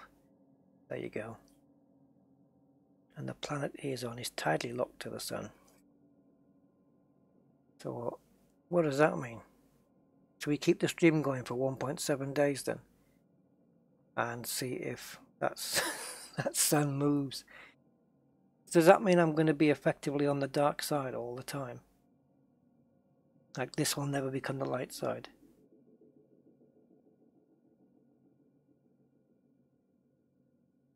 I've never seen the anaconda look like this. I think it's all the shadings that do it. Let's see if I can turn the lights out. There we go. Oh, it looks better with them on. Okay, well, guys, I reckon I can't even move now. Where are we? I got no movement. There we go. Got it back. I'm going to go around this way. There's much better view from this side.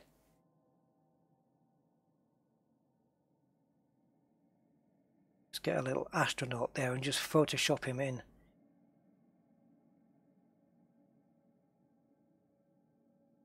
Oh look, I've left the air conditioning on.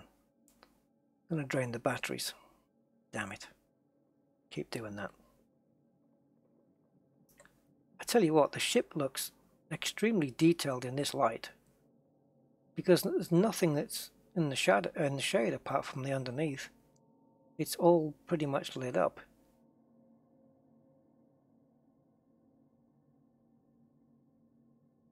It's got some solid detail on it.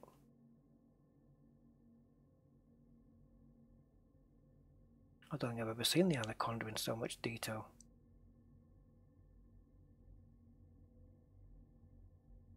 Let's have a look here.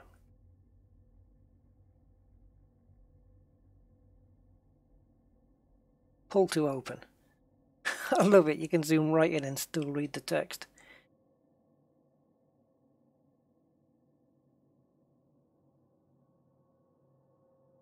Oh yes.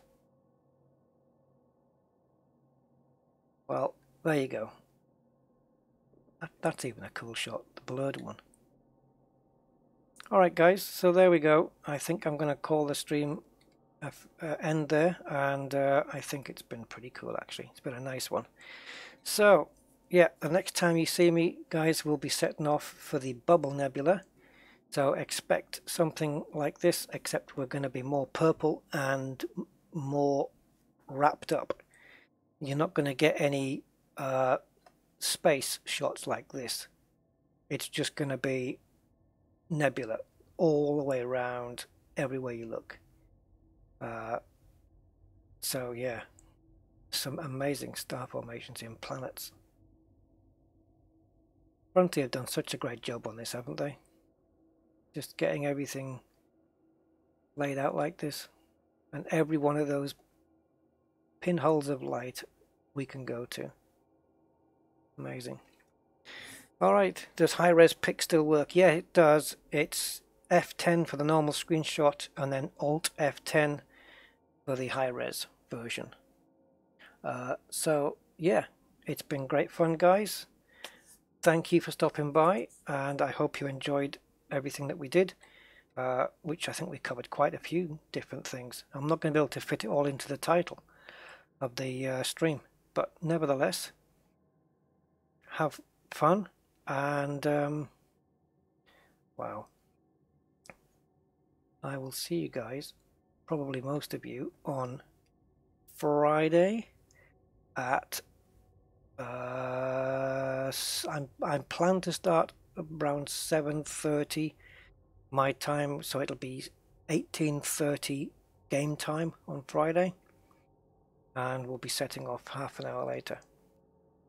Alright then, so enjoy the rest of the week till then. Don't work too hard, and I will see you next time, guys. Thanks for coming. Bye bye.